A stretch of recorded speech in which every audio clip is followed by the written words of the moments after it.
kind of get that.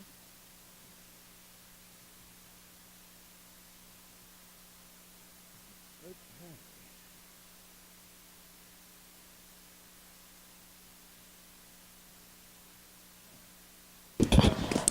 We are live.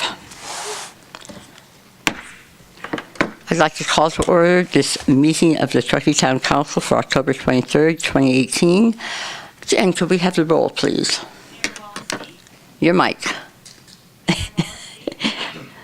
Here, we're still not hearing you.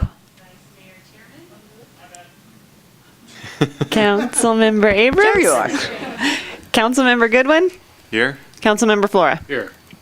I didn't say here, so here. Neither did I. She couldn't hear you. Thank you, Jen. Superintendent Leary, would you lead us in the Pledge of Allegiance, please? Please join me in the pledge. Ready? Begin.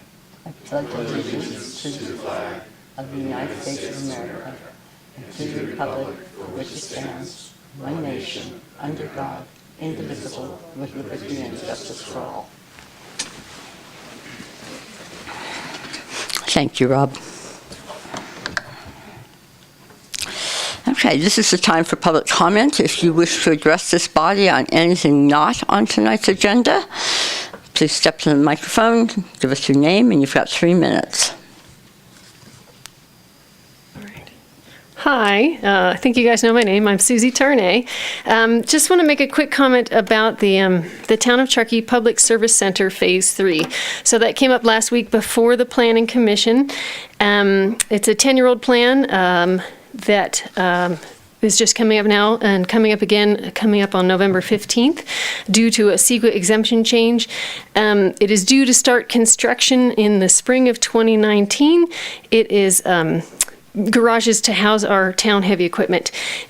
So unfortunately, this project as it is right now does not meet or address our 2020 goal of 100% renewables for our municipal buildings. So I am here just to ask the town, if we can in the next, whatever it is, 2-3 weeks, to put in some effort to try and find any alternatives, maybe do the greenhouse gas assessment that Jan Zabriskie asked for.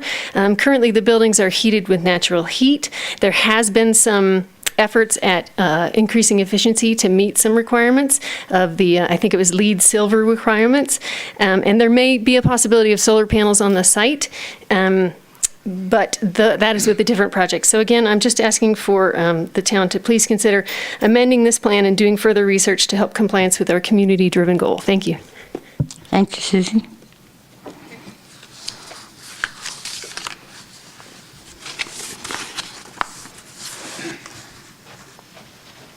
Hi, I'm Mark Brown, and I was just curious. I got these in the mail about 2 projects. One of them I see on the calendar, but the other one is the, which one is it? They're kind of doing the park at the Watershed Council and Town of Truckee's doing. I think he's going to fix your microphone for you. That's probably better, yeah? Okay. So my name's Mark Brown. I own a property on Donner Pass Road, and so I got these 2 cards. One of the topics I see on the calendar, the other one I don't. And so I was just curious if that is something that's still going to be talked about today. And it's the McIver Dairy Meadow Restoration. That will be addressed not by us. We're talking about the Upper MacGyver Dairy tonight for rezoning, so I think the flyer that you have there was for the restoration work, and that will be coming back to council. We don't have a set date for that yet. Okay, because it has the date, it has the project name, and it has that it's right here. So it's fine. I was just curious. My whole point that I just wanted to talk about was I own the land that's, it's 10833 Donner Pass Road, so where First American Title is. And the back half is the property between there and the courthouse. And it's sort of the top of where the water comes from the hospital, I guess, and under there, and runs into the restoration project. And so I met with Yumi and one other gentleman earlier in the month about possibly donating the land, or I don't really have a use for it, to see how it might help the city, help me. And they were supposed to get back to me, but no one got back to me, so I was just sort of following up on the card and the date and such. Well, it sounds like we're not ready to hear that portion of the project just yet, but we appreciate your offers. Okay. And absolutely stay in touch with the staff. And when it comes before council, you're going to be sure to be here. Okay, so I assume I'll be notified of it, or? Yes, and it will be on our website. So this was an error, this one? Yes. Okay. Thank you. Anyone else?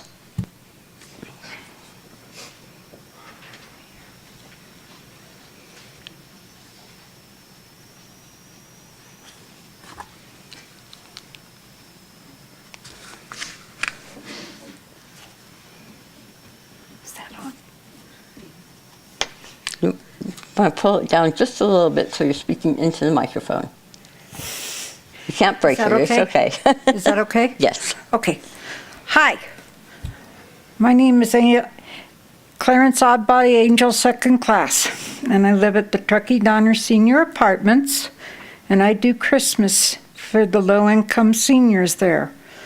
The program is over 30 years old, and I am the steward of it for the last 10. In the town of Truckee, I don't know if they're aware of the apartments or these people. Their income's a month roughly about $800 average, and I'm looking for elves in the town of Truckee. Businesses with their, product that they would like to give or donate, or gift cards, and I'm making up a list of little items that these people need, batteries, lanterns, stuff like that. I have a flyer, how to get a hold of me, and please tell your friends, because these people have very little family, and this is a good project because everybody gets something from it. I get nothing. My gift to them is my joy. And please help get the word out. That says we have a new director of Sierra Senior Services, and they do a separate for Meals on Wheels. This is strictly the 65 residents that live there.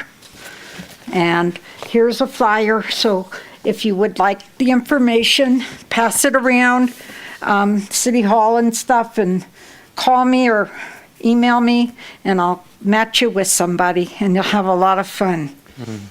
Clarence, the people on television can't see your flyer, so would you like to give them your contact information, please? Okay. Contacting me is at xmass, lowercase, .wish@hotmail.com, or 530-587-5152. And the answering machine will say, let it snow, let it snow, let it snow. Is that good? That's good. Thank you so much. Thank you. Actually, if you have enough copies for us. Yeah?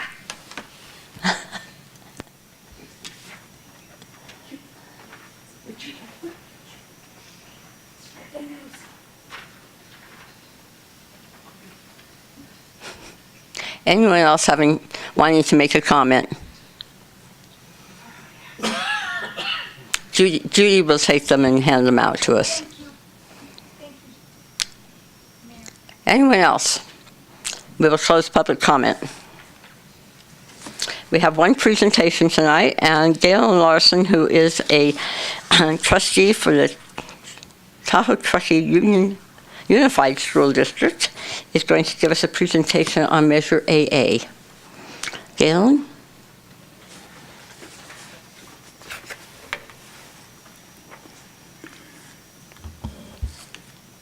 Thank you, Mayor D, council members, staff, public. I hope there's lots of public out there. I appreciate this time to present our Measure AA ballot measure.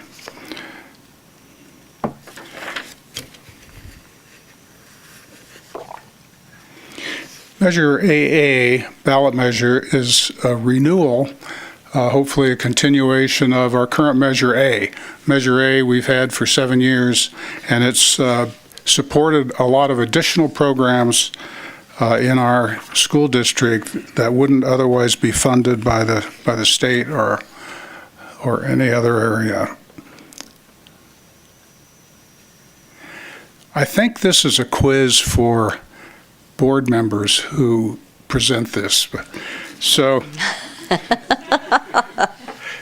I like to say that thanks in large part to Measure A in the past, every one of our schools in the school district is an award winner. They've received an award for this from the state or from the federal government or both. TTUSD has been attracting families from out of the area, including the Bay Area, because of its improvements and status of awards like this.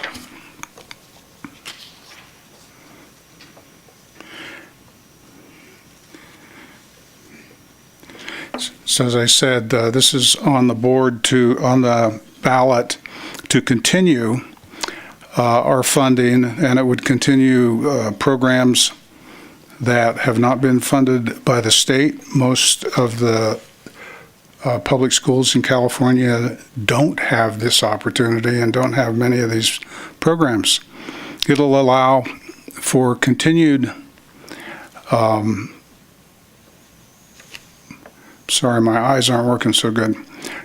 Continue programs and services. These programs include vocational education, which we now call career technical education, provide librarians that many schools don't have,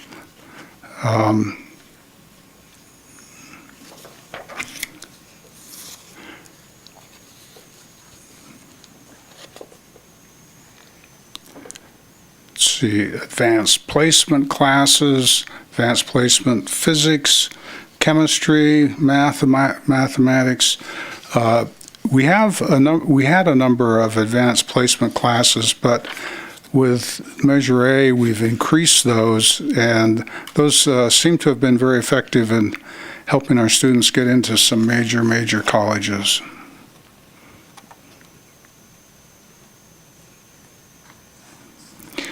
So, Measure A, it's a parcel tax, $148 per parcel. It totals a little over $5 million. This Measure A was $11 less. So Measure AA is an increase of $11 over the past 7 years. So it doesn't quite cover inflation.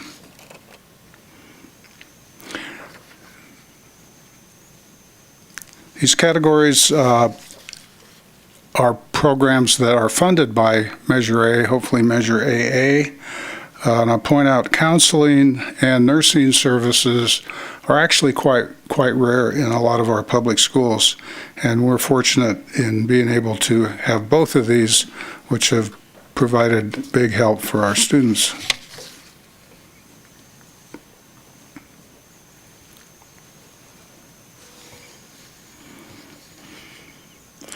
So we have an oversight committee.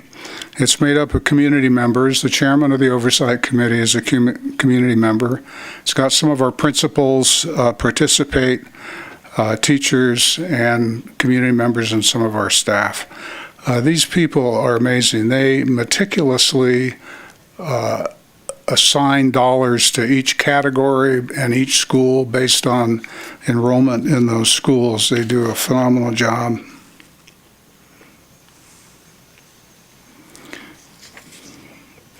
So preparing our students to be productive contributors and leaders is just absolutely necessary for our community and our country. And it's a benefit. Public schools not only get our students educated, the parents have a place to educate their kids, but it's a benefit to those of us who live here, because the school drives and an educated workforce drives the whole economy. So I appreciate the time to present this, and I encourage you to support Measure AA. Thank you, Galen. Are there any questions from the council? Yes. Don't run away yet. Thank you for the information and the presentation. So the schools receive funds based on enrollment. Does every school in the district receive some sort of funding through AA? Yes, including CELS, which is a charter school that's part of our district. Right. My daughter attends CELS. We love it. Yeah. Thank you. Gail, I'll put you on the spot here. I know the answer, but I want the public to hear it. Because this is a dedicated fund, what percentage does this measure need to pass by? 2/3. That's a big chunk, so we need to be sure. Yes. We need to be sure. Okay. Thank you very much. Thank you. I was going to reserve my comments until after consent, but I think I'll go ahead and make them now. It's very unusual for those of you at home and in the audience for this body to endorse measures. We do not ever endorse candidates, but we also infrequently endorse measures. But I think it speaks to the importance of our school system and the excellent ratings that we get constantly, that we as a community want to support this. And it's being put on the agenda tonight because so many of us personally have asked to be allowed to endorse it that we decided to put it up for a town endorsement. And it's only happened 3 or 4 times, I think, in the history of the town. But I think you all know that when someone is trying to decide where they're going to live, schools and education is number 1 on their consideration list. Medical care is number 2, and the affordability of housing is number 3. But I think it speaks very, very highly that education is number 1, and our school district has made amazing strides. And so that's why we've put it on our consent calendar tonight, even though it's very unusual for us to do this. Patrick, it looks like you'd like to add something. Well, this is something that's near and dear to my heart since I have 2 kids who are now seniors at Cal and Washington State who benefited greatly from a number of these programs at Truckee High. So I'm in. I've already blocked my ballot out. Okay. So. Something. Yeah. I think it's also really important for people to understand clearly that it's not, the $148 isn't brand new.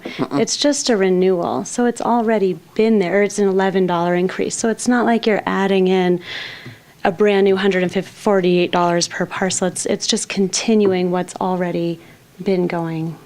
So, Can somebody tell us when this actually does sunset, the current Measure A? This coming June of 19, so we need to get this done this fall. Good. David? Yeah, I was just going to add, like Patrick, I have 2 daughters who also benefited greatly from Measure A throughout the years. They went through the Truckee school system, elementary school through high school. And, you know, when you think about art, libraries, music, not that long ago, those were fundamentals in our public school system that were funded through tax revenues, and somewhere along the way that changed, and now we need this kind of funding to continue those vital programs. So I too am wholeheartedly behind Measure A, and I hope the Truckee community comes out once again, as they did in the past, to support it.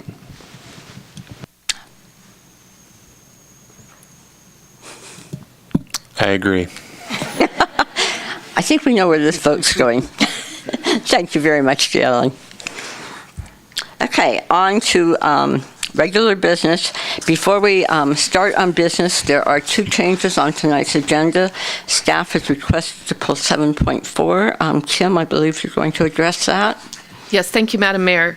Yes, 7.4, which was the appeal of the Glasner tentative map denial. The appellant has asked to pull this item, and staff is fine with that, and you'll probably see it sometime in the future, probably after the first of the year. And then we are actually going to ask you later on to vote on adding an item 7.5, which will be an item where we would like to make some comments to the Bureau of Cannabis Control, the State Bureau of Cannabis Control. We just found about this late in the day on Friday, and we have 10 days to make comments to them. We thought the council might be interested in doing that, and so we're asking you to add this as an emergency item. We'll take that later after we do 7.3. We'll ask you first to vote to add it to the agenda and then discuss the item. I think we can vote now, but I think Andy wanted to add something to that. Sure, and you certainly can vote now if you like. So the Brown Act, as you know, is pretty strict on not being able to discuss things that are not on the agenda, but it does allow you to add something if 4/5 of you find that there's a need to take immediate action and that the need to take action came to the town's attention after the agenda was posted. And as Kim said, we have a relatively short deadline to comment on the new draft of the regulations. That deadline will expire before the next council meeting, and we didn't find out about this until after the agenda was posted. So if you're so inclined, this is a perfectly legitimate thing to add to the agenda. Thank you. With the agreement of the council, I would ask for a motion to add this to our agenda. So moved. Second? Morgan? Okay. All in favor? Aye. Aye. Any opposed? Passes unanimously. Thank you. Okay, next is our consent calendar. 6.1 is the minutes of October 1st closed session, October 1st public infrastructure financing workshop, and October 9th regular meeting. 6.2 is the Donner Summit Winter Shuttle Agreement. 6.3, amending Chapter 1.02 of the Municipal Code regarding recovery of code enforcement. And 6.4 is request for support of ballot measure AA. Anyone wish to pull an item? Any member of staff? Any member of the public? I would entertain a motion. So I'll move to approve the consent calendar. Second. Have a motion and a second. All in favor? Aye. Any opposed? It passes unanimously. Okay. So, on to the agenda. Our number one is a public hearing on the Yorga Ranch Trail Maintenance and Community Facilities District, Resolution 2018-70. Sorry. Calling for special election, Resolution 2018-71, declaring the results of the special election, and Ordinance 2018-14, levying special taxes within the town of Truckee. And Becky, I believe this is yours. And Mayor D, I'm going to recuse myself from this particular item as I'm involved in a project that is located within this proposed community facilities district. Don't go far.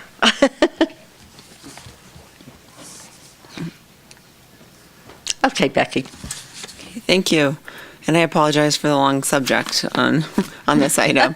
So Jorga Ranch is the project. It's a multi-use project that's basically fills up the 4 quadrants of the Brockway Road, Soaring Way, and 267 intersection. And tonight we're talking about taking the next step in the process to amend the current community facilities district to include transit. So in January 2016, the town council established a CFD for trail maintenance in the Jorga Ranch specific plan area. And just back in September, council adopted a resolution that to basically pursue an amendment to the CFD, which would also include transit services. So the way the CFD works is the parcels get taxed for various services, in this case trail maintenance and transit services, and then those funds are used for those specific purposes. And just want to note that we're adding transit services now into the CFD because it is a requirement in the Jorga Ranch specific plan that that development help pay for transit services in the area and in the town. So this is the map that's on record with Nevada County of the boundaries of the parcel of the CFD, and that was established back in 2016 when the CFD was originally established. And we talked a lot about this in September, so I was going to go over this rather quickly, but I can always answer questions. There's basically 2 taxes under the proposed CFD. One is for transit services, and that's based on square footage of buildings for non-residential uses and the number of units for residential units. And then the second tax is a tax that's collected for purposes of trail maintenance, and it's based on acreage of area of acreage and zoning per in each individual parcel, and it's also based upon how many miles of trails have been built. Right now, there haven't been any trails built, but there's about 2 miles that would get built as part of the build out of the Georgia Ranch specific plan. So the steps to amend the CFD where we're at tonight is the first step would be to hold a public hearing regarding the change, and that would be to accept comments from the landowners that are eligible to vote on this. So there's 3 different landowners. There's the Truckee Tower Lumber, there's the Georgia Ranch LLC, and then there's JMA property owners. If there's a protest, we would have to abandon the amendment for 1 year. Then after the public hearing, we would recommend that you adopt this resolution 2018-70, which would call for the election, and then direct the town clerk to tally the votes. And at that time, we're recommending we take a little break so that she can count the votes, that Judy can do that. And if the vote is in the affirmative, we would recommend that you adopt this resolution 2018-71 to declare the results of the election, and then direct the recording of a notice of special tax lien. And then the final step would be to introduce and waive the first reading of the ordinance, the 2018-14. We have 3 property owners, as I mentioned before, and we anticipate that they will all waive with the ballot certain formalities of the time constraints of the election. If for some reason that doesn't happen, we'll have to continue the item to allow a certain amount of time to pass. So this is just a quick schedule. Tonight we're going to do the public hearing and the resolutions and ordinance that I already discussed. November 13th would be the second reading of the ordinance. And then May of 2019, along with the other CFDs that we have in town, we would do a resolution to recommend the amount of the special tax collected for the CFD. So I've got the recommendations. We've got 2 sets. Our recommendation is to do these first 2 items, break to count the ballots, and then come back and do the next 3. So you just did it. We counted the ballots, so we're good. Okay. We have to vote for the election first. Yep. So we're going to minor problem. You want to, maybe we'll just do it in order. So I guess what we would do any is questions for Becky. Yeah, okay. And Kristen Lowell is here too, is our specialist on these types of districts. So if you have any questions for her, she can answer them too. Okay, any questions? I will open this up to public comment. Seeing no public comment, we will close public comment, and we need to vote on the first 2 items. So authorize the election. The first item, authorizing the election. So adopt resolution 2018-70. I would move resolution 2018-70. Second. All in favor? Aye. Any opposed? Passes unanimously with 4 votes. And now that the election's been called, it would be appropriate to ask the town clerk. To report on the election. Yes, to report on the results of the election.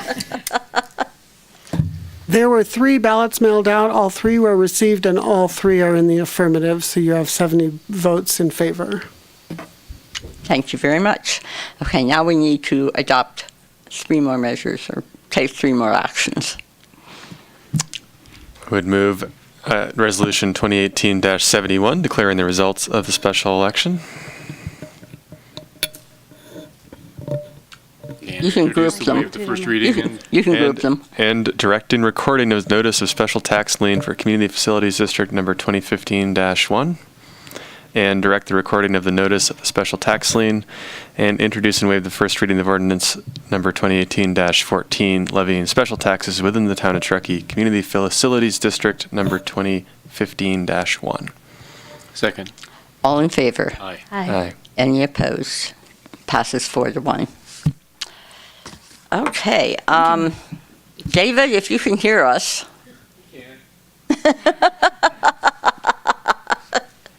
You may rejoin.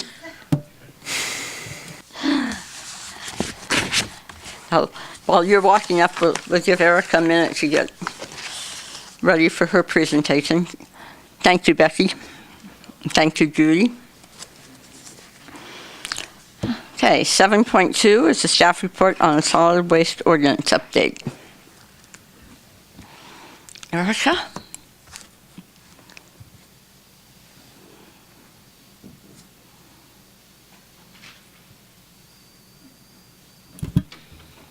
Thank you, Madam Mayor. So tonight we are going to have a first reading of our solid waste ordinance.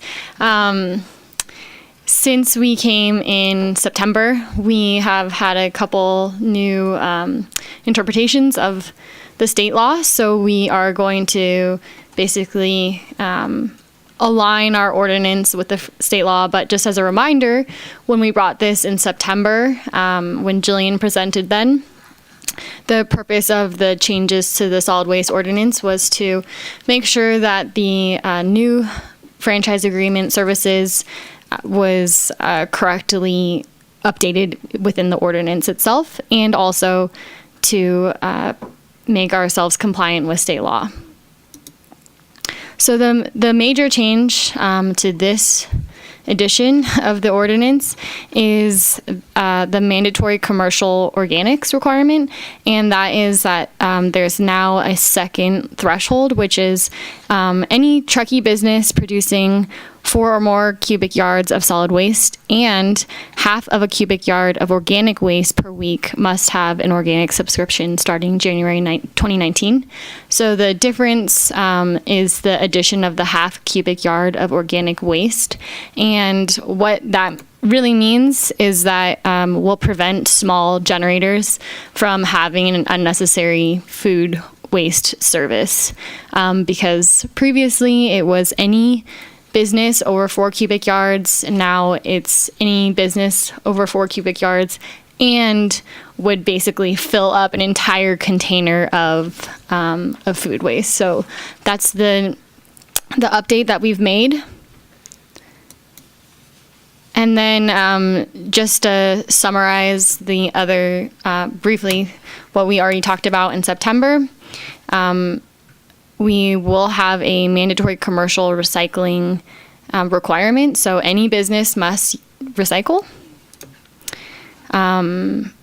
There was a slight change to the bear sheds requirement. So basically meaning that they have to be a durable and secure container.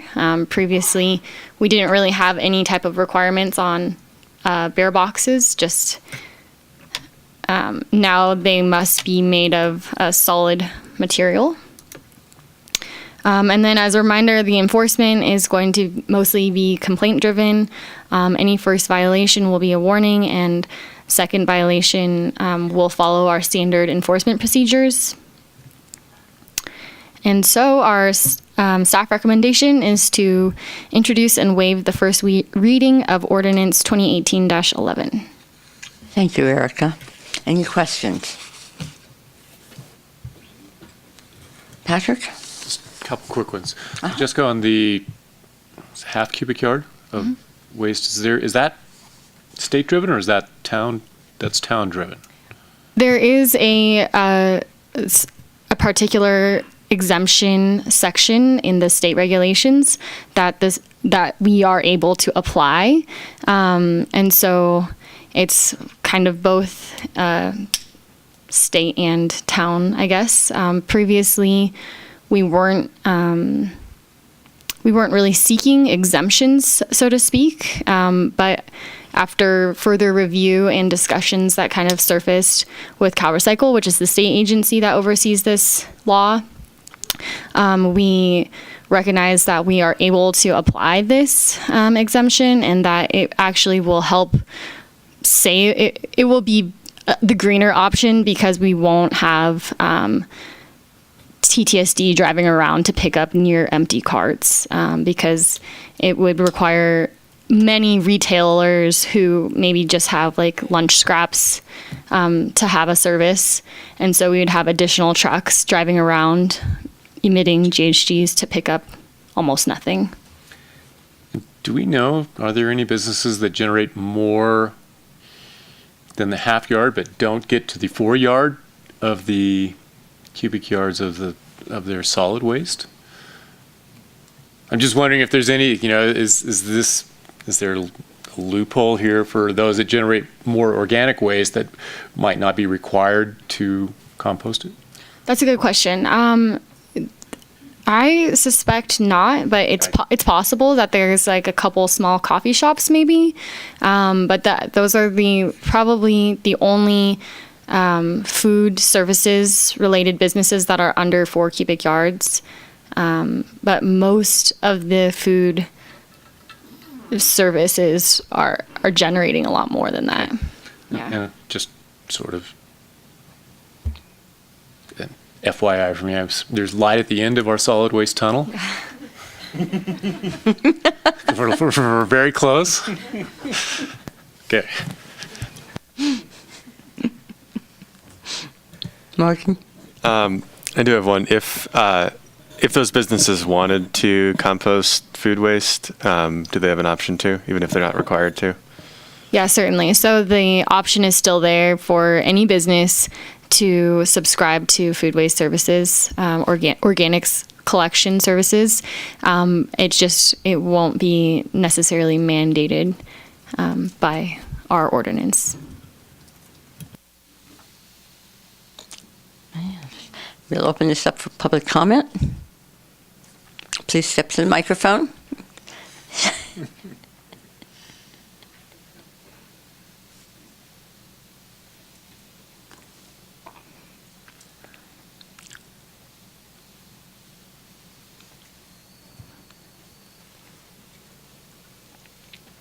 Hello. Hi. I live at Truckee Donner Senior Apartments, and we have the blue bins. And we need your name, please. Jesse Griffin. Or Into the mic, yes. Is the red light on? Yeah. Okay, now you've got a microphone. Okay. You can pull it down a little bit. Okay. Okay. Your name? I'm Jesse Griffin, and I live at the Truckee Donner Senior Apartments, and we have the recycling bins, and we have a lot of people that get boxes because they shop with the like Walmart 2-day shopping, and we have a lot of cardboard, and they ship with a lot of paper and stuff, and it fills ours up. Is there any provision for cardboard recycling when the trucks come by? Erica, could you address that for her, please? Yeah, sure. So the cardboard you are able to put it into those blue carts, and it sounds like I can take a look and see if we can get additional carts to the senior homes. Another option is getting a cardboard-only dumpster.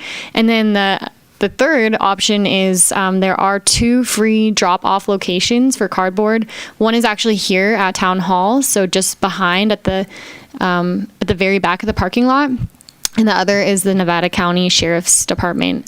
They also have a free cardboard drop-off. A lot of the seniors do this shopping online because they don't have transportation, and that's the problem. Sure. And when I do my recycling, I go out there and they're full, which is great, but the boxes are beside it. And we need something more to put that says cardboard only, so we can break down the boxes and stuff. And I think at all of Cambridge's properties, all the low-income Section 8 housing, they should have that because they bring it over to our side. And it gets a little dicey, but that would be something, because the seniors, a lot of them don't drive. Thank you. And Erica will look into it and get back information to you and see what she can do to solve the problem. Yeah. Anyone else? We will close public comment.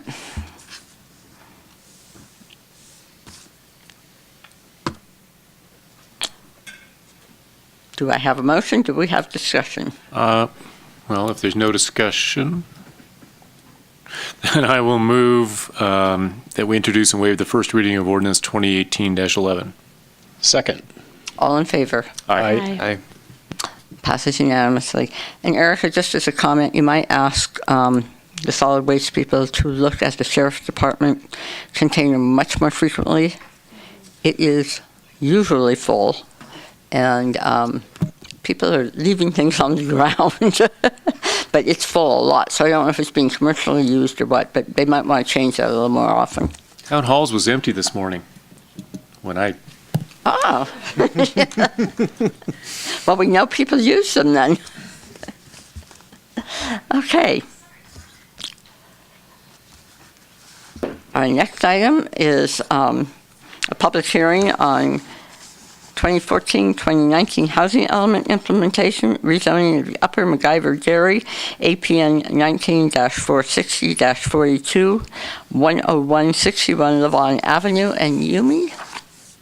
While Yumi's setting up her presentation, I thought I would start off with some big picture discussion points for council. So I think the first question is, why are we talking about this now? And I think that's a common one we've been asked, is sort of the timing of this seems a bit awkward. And the simple answer is that we're playing catch up. And I wish I had a better answer than that, but we've had a series of housing elements that have had some directives in there that we've been working on, and we've achieved a lot of success in that. But we haven't quite gotten all of that success completed. And maybe a little bit of background for that too, just to put it in context.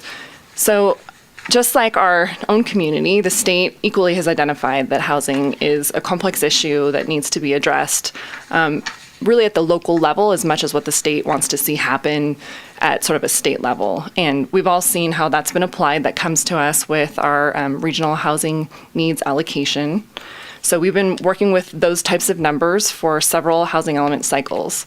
They really do have an approach at this point where it's set up as an incentive for us to want to comply, where if we would like to have the opportunity to apply for various federal and state grants, that we have a compliant housing element, which means that we as our own jurisdiction, counties are also responsible for this too, is to look at our own community needs based on sort of the incomes that we have and whether we need very low or moderate income houses, and to set up the zoning to be able to accommodate future development projects for those needs.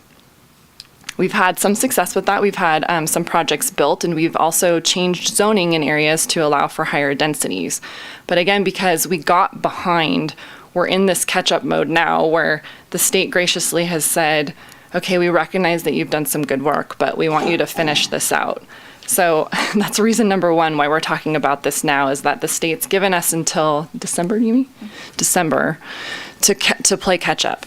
This in no way has any impact on our current process that we're working on also, which is our general plan update. You kind of have to almost think of them as independent, that because we're playing catch up with our discussion tonight, we're still doing work on the general plan, and we will still have plenty of opportunity within the community to talk about other opportunities for rezoning, changing densities, looking at other areas. So I hope that the distinction's kind of clear in that we can talk about both of these things together. It's really just an opportunity for us to kind of finish out the work that we had committed to. Second part of this is we've actually been talking about rezones for quite some time. So we went back through and kind of looked at the full history of when this came up. Why did we decide that we would do rezones and what properties? And it started when we went through our general plan update process for what is now our 2025 general plan. So as far back as 2003, our council at the time had said that housing is a critical issue for the community. They had directed staff at the time to look for a variety of options for how to address getting more housing opportunities for all segments of the community.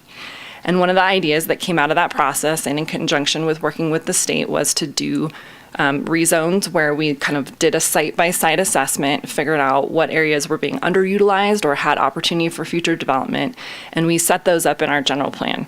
So as far back as our 2005 housing element, we had done that process and also included this particular property that we're talking about tonight.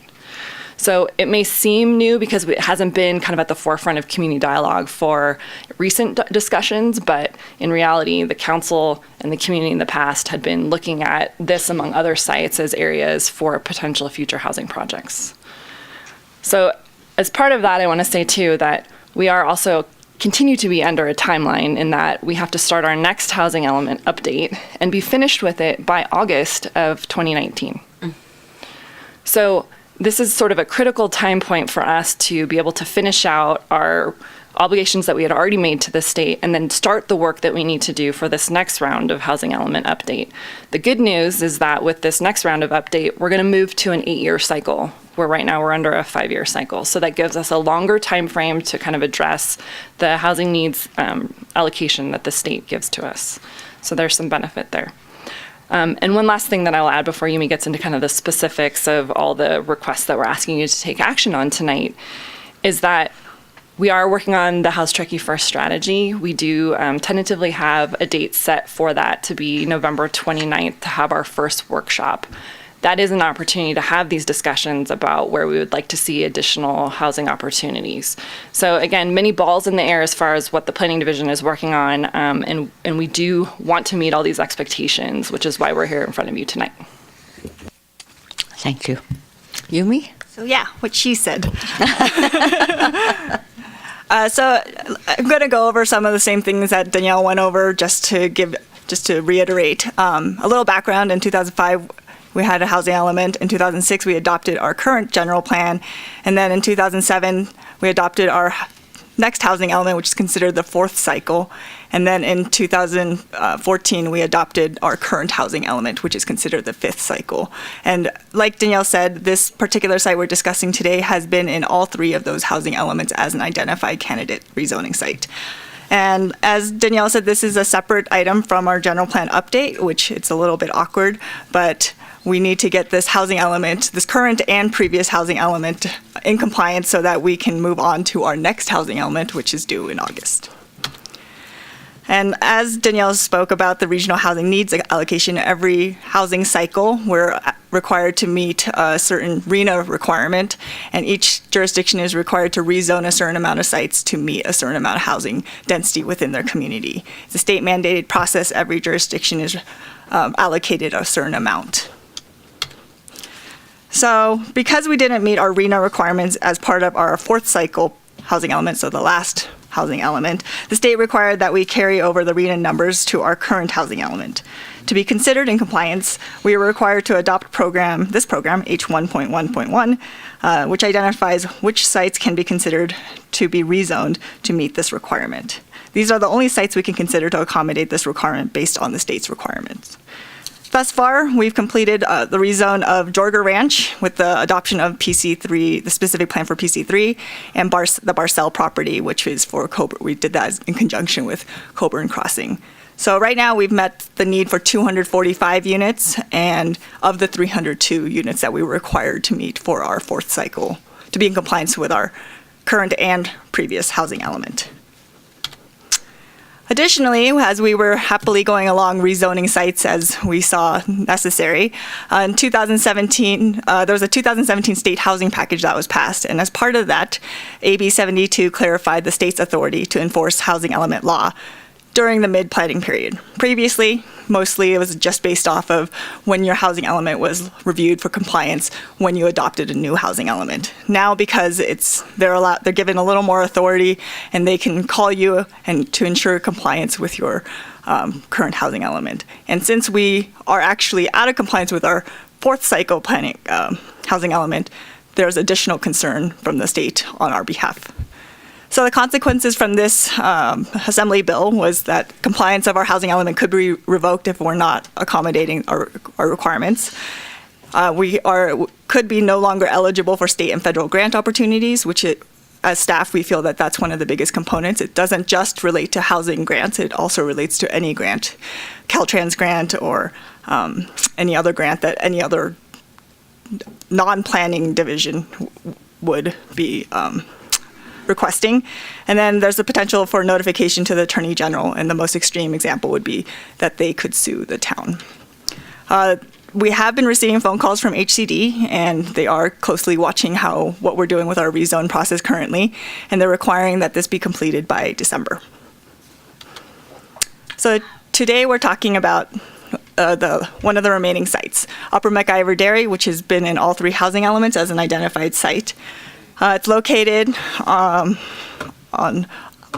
Lower McIver Dairy, next to the McIver Roundabout, across the street from the Thai restaurant, and next to the Nevada County Government Office. To give you a little bit of context about the site, as you can see on the east, this is the northern part of, this is the, lower McIver Dairy, where the future restoration project is going on for the town and the Truckee River Watershed Council. And this area in gray is the upper McIver Dairy site, which is what we're talking about today.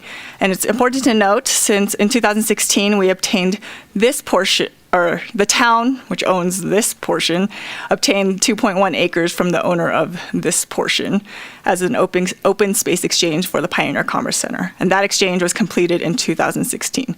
So the property line moved from this line to here currently. Also, for context, this shows you a rough idea of what the slopes are on this site. There is some slope. As you can see, there's some 20 to 30% slopes here, and then this yellow shaded area is greater than 30% slopes. So there are some constraints on the site, but it's important to note that the open space component that the town obtained is the upper ridge of the slope, which would remove impacts from any potential wetland impacts.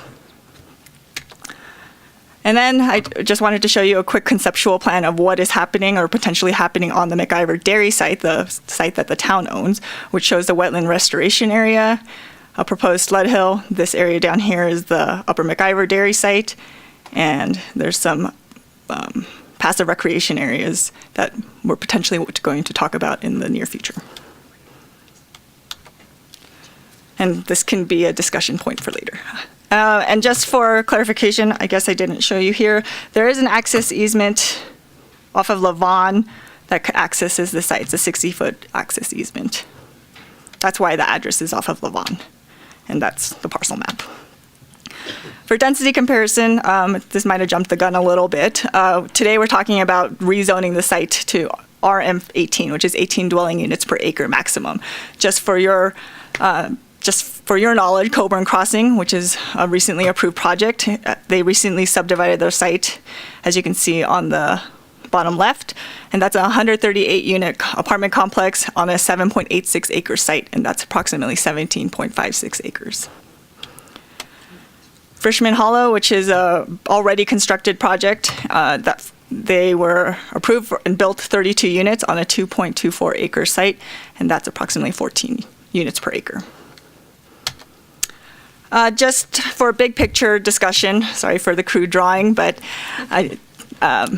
just so that we have many guiding documents within our community, within the town. The general plan is the big gun. It talks about our overall vision of the community and gives us big picture goals. Within the general plan, there are land use designations, which we'll talk about today, and that provides you what the potential or what the community has identified for that site as a future goal or a future outcome. This general plan is the overarching guiding document, and then the development code and specific plan are the implementing documents. They're required to be consistent with the general plan, and the development code provides zoning as well as the specific plan that is supposed to be consistent with the general plan and is supposed to implement the general plan's land use designation. So all of these documents have to be consistent with the general plan. So today, in order to implement the housing element, program H1.1.1, and to be in compliance with our housing element by state standards, we're requesting that we amend the development code, amend the zoning map, and the general plan to all be consistent, to allow for a new zoning designation of 18 dwelling units per acre in our development code, changing the zoning for the site from resource conservation, which is applied across the board to both the upper and lower McIver site, to multifamily residential 18 dwelling units per acre, consistent with that language in the development code that we're proposing. And we're proposing to ensure overall compliance and consistency with all of our documents to change the land use designation within our general plan from commercial, which is actually, the general plan does identify that this site should be developed.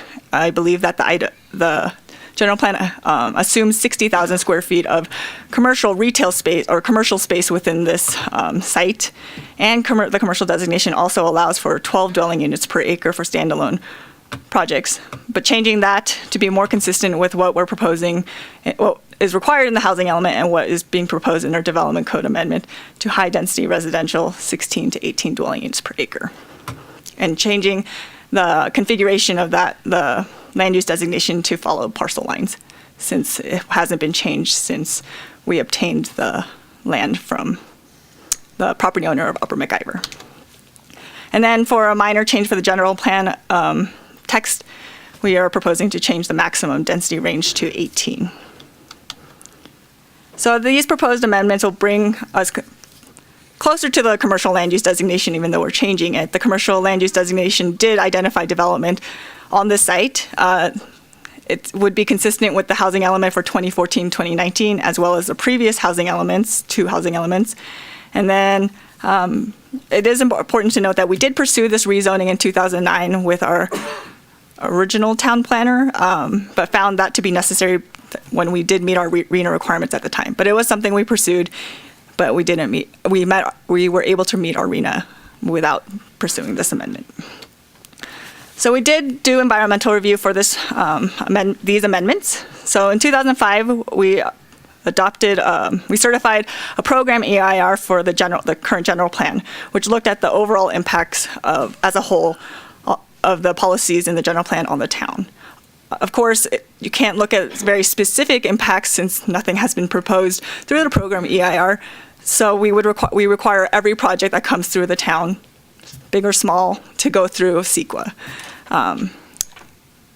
Today we're proposing, or we prepared an addendum to the program EIR with the idea that the general plan did assume quite a bit of development on the site, which assumes 60,000 square foot of commercial development, and the traffic analysis, once we actually completed that, determined less impact than with the proposed multifamily residential use than the existing land use of commercial.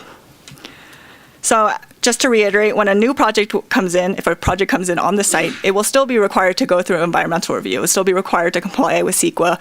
We'll determine whether an exemption would be used, an EIR would be used, or an MND, a mitigated neg deck, and review it for compliance with town requirements. And all of the components would need to meet our development standards. So today we're proposing our Planning Commission reviewed this project and recommended approval as proposed, adopting Resolution 2018-72, which approves the housing element related general plan amendments and the addendum to the EIR for the 2025 general plan. And then to ensure consistency, they're recommending the introduction and waiver of the first reading of Ordinance 2018-13, which is the development text amendments for the residential zoning districts, and then amendment to zoning map sheet 21. And they did say that while this is something that they're recommending today, they do think that it's valid that this should still be considered as part of the general plan update if the community does not see it as something that they currently would like to pursue. Thank you, Yumi. Questions? Patrick. So, asterisks are always a dicey proposition. What would be the I'm assuming that we would have similar consequences with the state should the community decide to make a change during the general plan update. If they decide to change the zoning or the land use designation and zoning for the general plan in the future, we would have to then accommodate for what the density we're losing if they change that. Plus any new RENA numbers that the state comes up with. That's correct. And we do have our RENA numbers for the next cycle. So that's an additional 755 units. Excuse me? Over an 8-year period. So 755 more for the next cycle. Morgan. I didn't actually see it. I was looking through the staff report. How big is this parcel? How many acres? 5.52. And that's the reduction, that's including the reduction from the lot line adjustment of 2.10.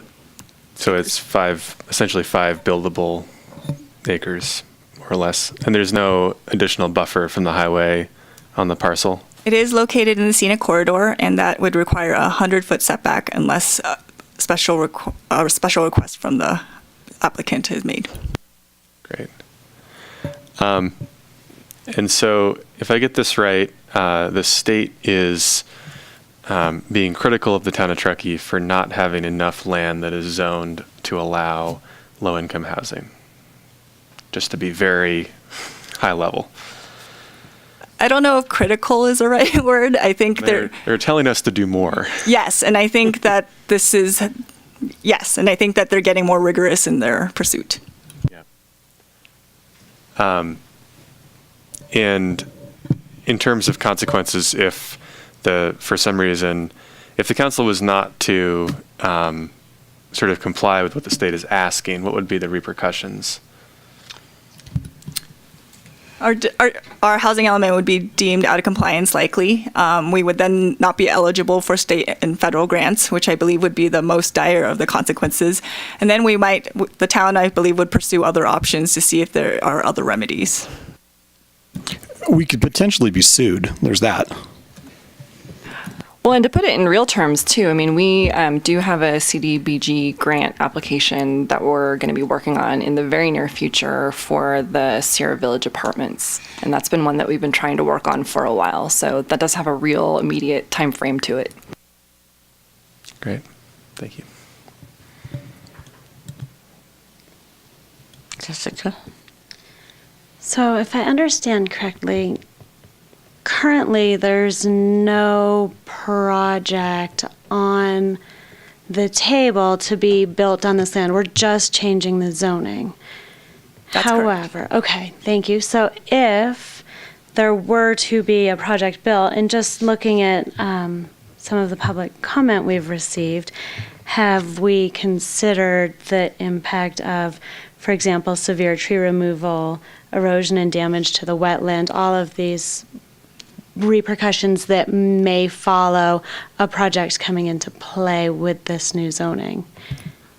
I would say that would be something we would review at the project level of EIR, but I would say that with any development, they are required to comply with our development code standards, which requires that no impacts to wetlands can occur.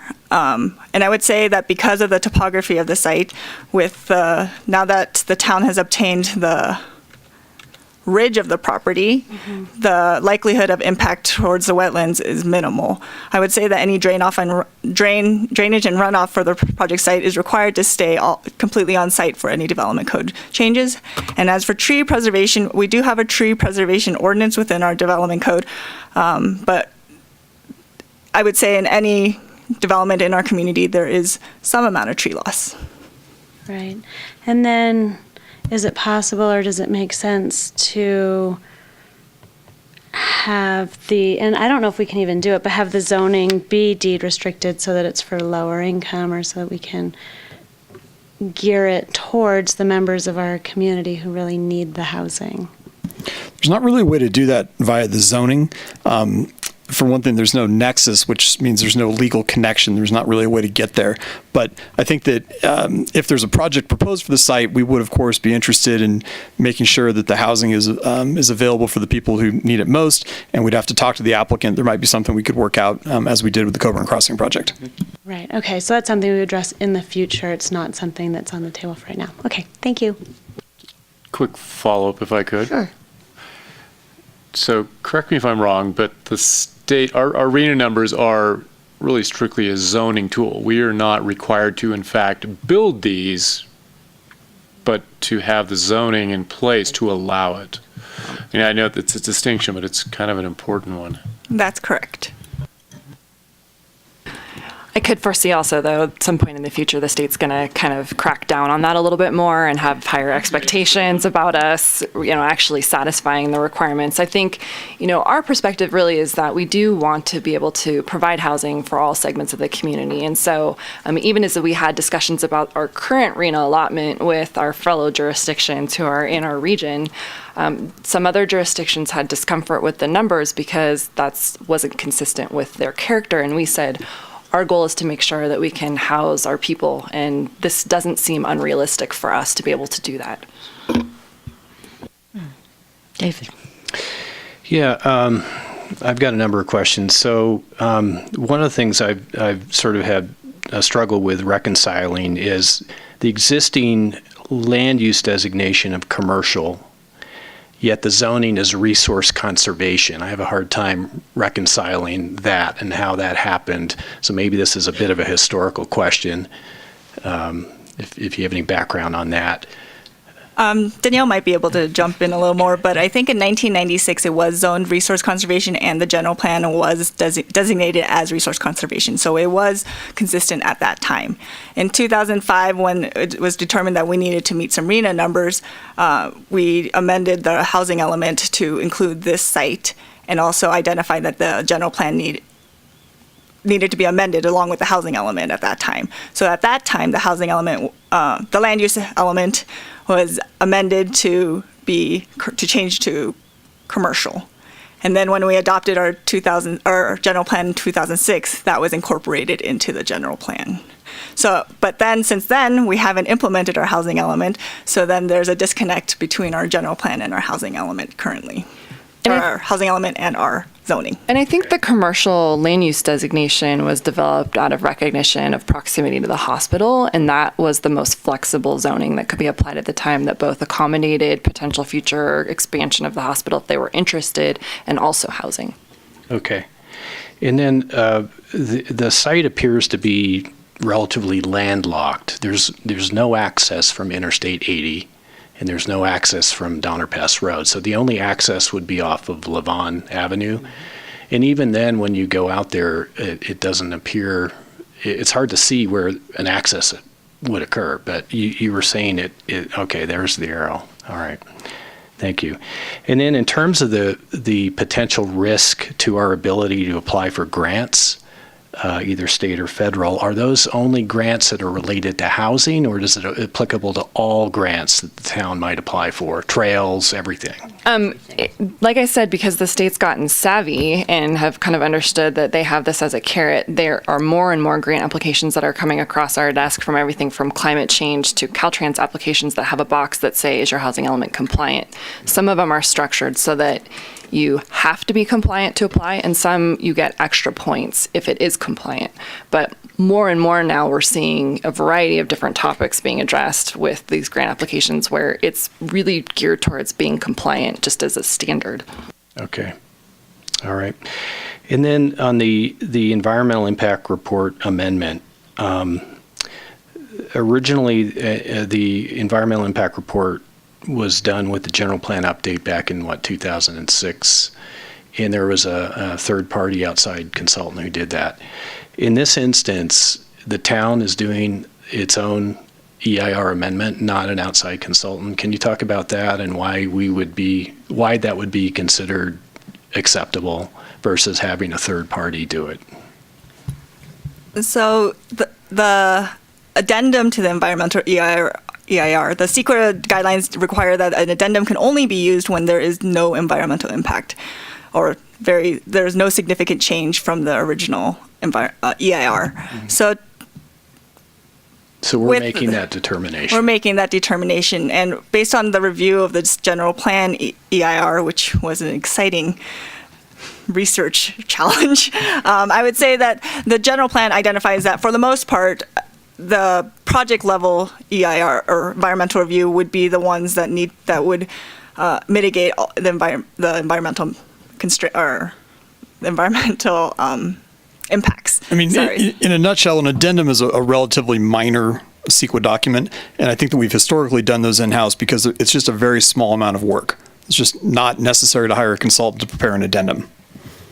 And I think, our approach is this is a program level effort versus when a project comes in, that's a project level effort. And so you can make that distinction because we're tearing off of a program level environmental impact report. Okay. And then we touched on this a little bit, but concerns, only a month or two ago, we were reviewing a wetland restoration project just downslope. and recreational use, or considering some changes to how recreational use would occur on the site below. Given that water flows downhill, just natural drainage patterns occur in that way, are we saying there are no concerns with the development above stream with what's happening below, with the efforts that we're putting into restoring down below? So the peak of the ridge is where this circle is, and then I would say that it runs downhill this way. And this 30% or 20 to 30% slope is, per our development code, is likely to be avoided. Mm-hmm. So I would say that the downhill slope would be this way, would be southwest down the slope, as opposed to down the slope towards the north, towards the wetland project. And also, as Yumi indicated earlier, our development code requires that runoff be contained on site. So if a project application comes forward, that's one of the things that staff will be reviewing, is making sure that it's designed and graded so as to avoid any drainage to the north. Right. Okay. So it sounds like 57 more units are needed per townwide to meet the requirement with this particular cycle. Yet the zoning is saying it's allowing for up to 99. And looking at the housing element, the current housing element, there's a sheet in there that describes this particular site. It states the site can accommodate 48 units.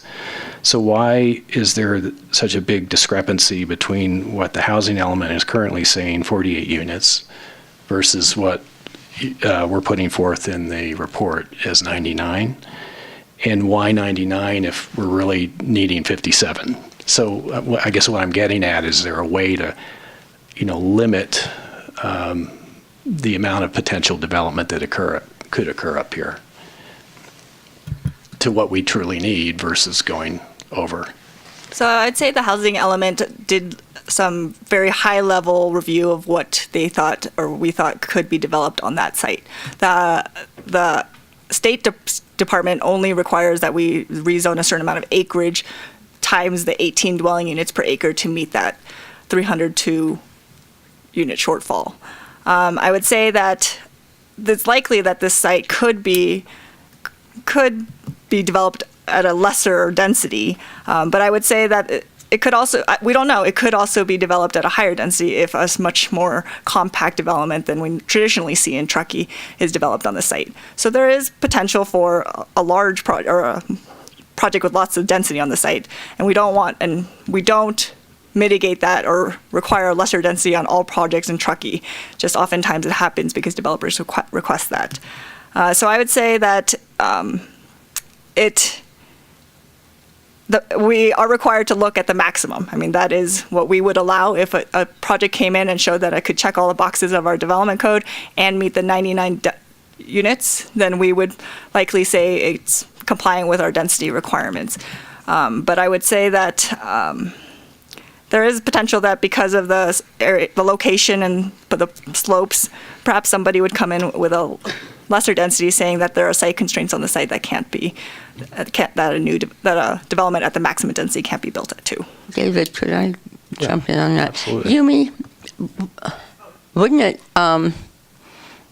if we were to zone it for maximum density, wouldn't that credit us toward the next 700 units?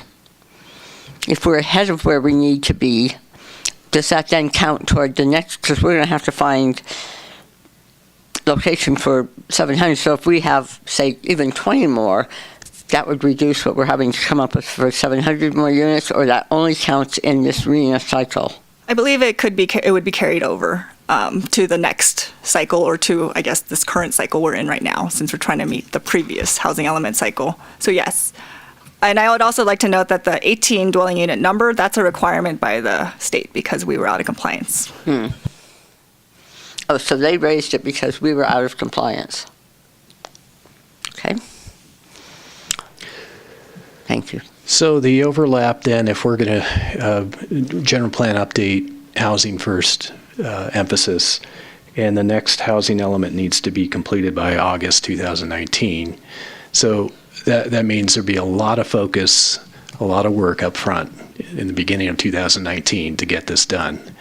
And so the risk is if we don't do this by December and we spill over into the beginning of the year, it could be whatever, August or May or June by the time, if we wanted to look at this in a more holistic way within the context of the greater town versus just isolating our focus on this particular site. That's correct. Okay. Thank you. I think that's all I had for now. Well, I think you've hit most of my points, but sounds like the state has our feet in the fire pretty seriously. I won't use the B word I'm thinking of. The which word? Huh? Which word? Blackmail. No, not that word. No, the blackmail word. Oh, okay. But what I'm hearing from you, and I want to be sure I'm very clear in my mind, is if we do not solve this gap by December, they could immediately put all of our grant applications on hold. They don't have to wait till next year to see if we do it in our general plan or all of that. It's either you fulfill by our date or. Yeah, I mean, they've been very clear with us about that. So, like the one I mentioned for the Sierra Village apartments, we wouldn't even be able to apply because we couldn't check the compliant box. Whoa. Who are they? I mean, couldn't. I mean, to be reasonable, if I mean, they're not standing there with a gun to our heads. I mean, we could go have a meeting and say this is where we're at. So it's the state's Department of Housing and Community Development, and yes, I think their staff are reasonable, but they've also been given some very strong mandates by the governor to be able to satisfy the state's housing needs. And this kind of came out with our next round of reallocation, where they should have provided us these numbers about 2 years before we needed to adopt the housing element, and we just got them about a week ago. So they're behind, and they're also trying to catch up. So, as their staff, they don't want to get stuck in these loops either, because they just need to show that they've been satisfying the mandates that they have. So we're all in it together, and I think, we want to work with them because of that. And I think it's worth pointing out that the directives coming out of Sacramento and the governor's office have been very staunchly pro-housing. I think the next gubernatorial administration will be also fairly pro-housing. And there have been a lot of efforts in the last couple of years, led by Senator Wiener from San Francisco, to impose more and more and more restraints and controls on cities, all with the aim of producing more housing. So that's been the trend, and I think that's going to continue. I think it's going to be hard for us to talk our way out of complying with this or significantly postponing it. Any more questions? Okay, we will open this to public comment. Don't everybody run. Come on, line up so we're...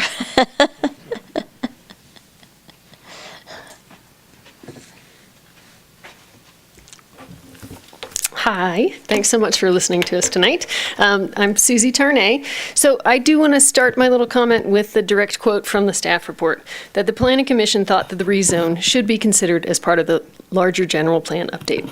I would like to echo that sentiment and just make sure, and if this zoning did happen tonight, is it open to negotiation during the general plan? So that's a big question that I have.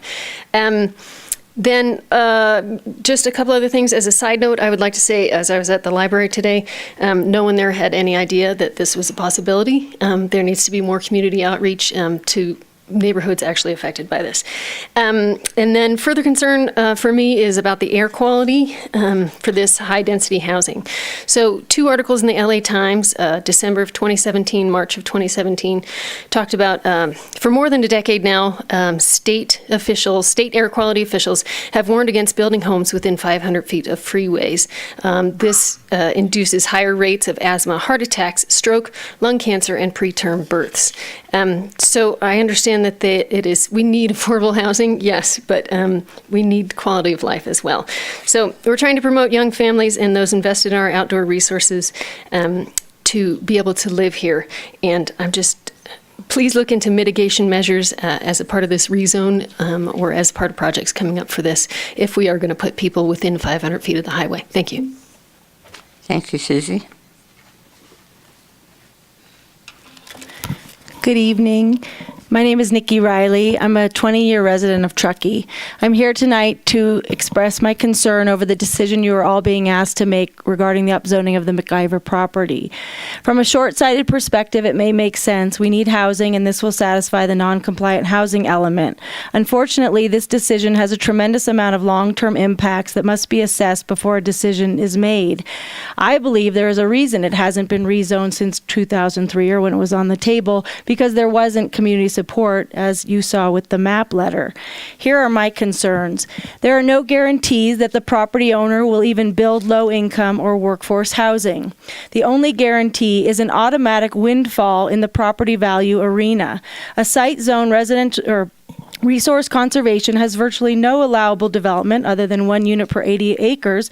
Juxtapose that with a possible 99 units. Again, the property owner could propose market rate units and pay an in lieu fee.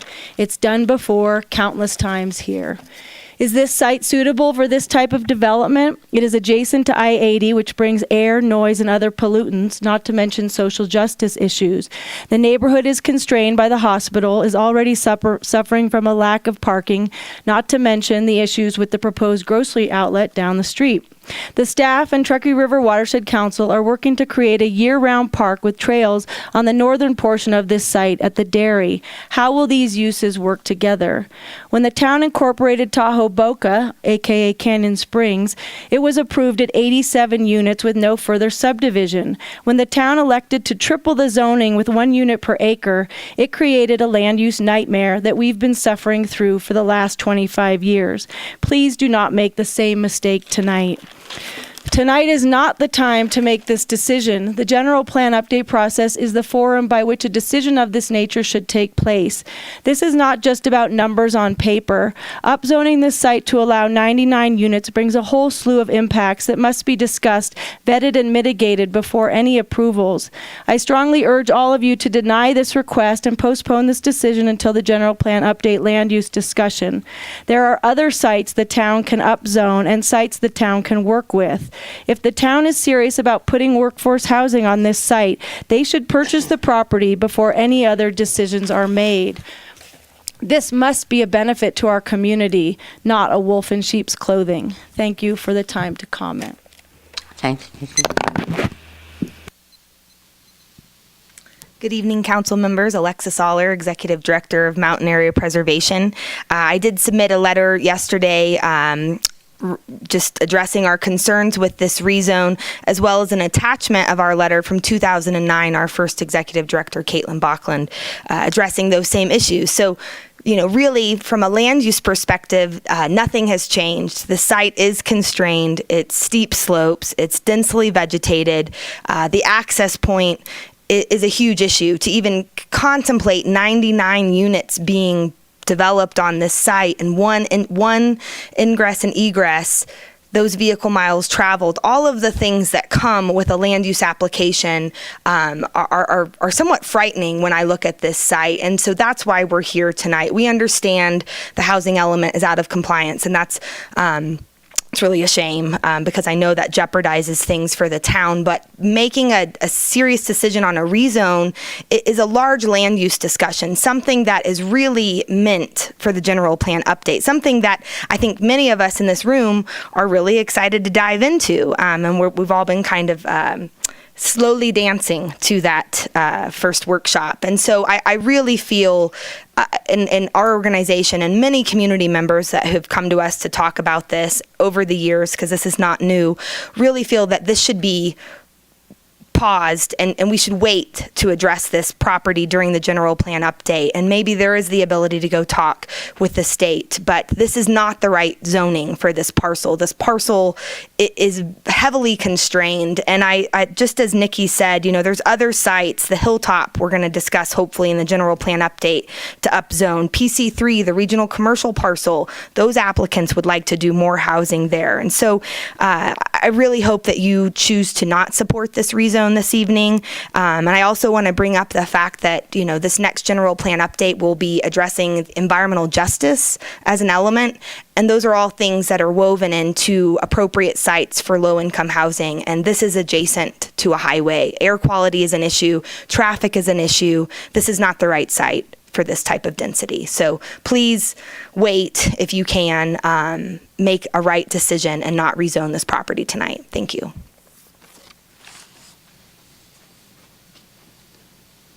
Any other public comment? Seeing none, we will close public comment. Discussion. Question. So Danielle, moving forward in the general plan and the next round, which will, assuming will really run sort of concurrently, the 2019 to 2027, would we not have some additional flexibility in addressing, well, not this property in particular in the larger context, but as well as we'll have some additional latitude in upzoning additional parcels within the town during that process? I mean, Yes, definitely. I mean, and we could, like Yumi said, revisit this property also. We just have to be sure that if we want to take away density that we potentially assign with an action that you might take, that we address that somewhere else. And just to be clear, this is currently zoned commercial as we sit here today? So the general plan land use designation is commercial. So that's sort of the vision directed within the general plan of what we would expect to see with that. That's where the inconsistency is right now, is with, and Yumi has the slide up here, showing you the red area for commercial. Well, but it's not resource conservation. No. That was my point, that it's currently zoned commercial. Right. Well, not the zoning. All right, the general plan.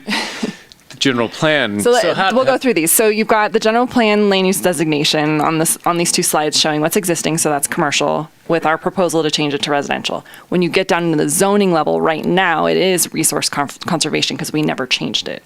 That's what we're asking tonight, is for you to look at changing that to residential and making both of those then again consistent.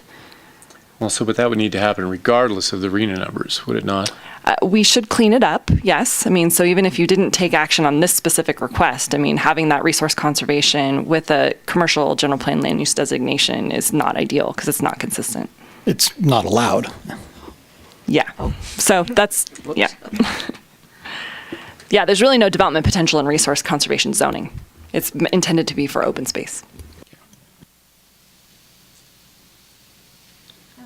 Yes. I have a question too.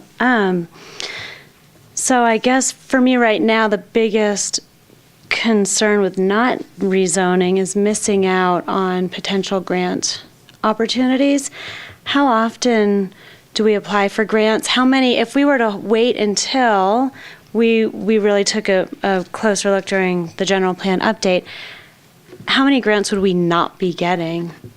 Well, I mean, we've got, every department has sort of their opportunities for grant applications. So you have ones coming through the engineering department that may or may not right now have that as a requirement. We have housing ones that we're always looking at. We have one specific for climate action planning. So there's really a wide variety of applications that we're always looking at. I mean, I think if I had to put a number, I don't know, it's probably a handful that we're working on at any given time. There's at least three pending. They're continually going through. We have very significant grants that we have been awarded, at least contingently, for both the Artist Lofts and the PC1 housing project.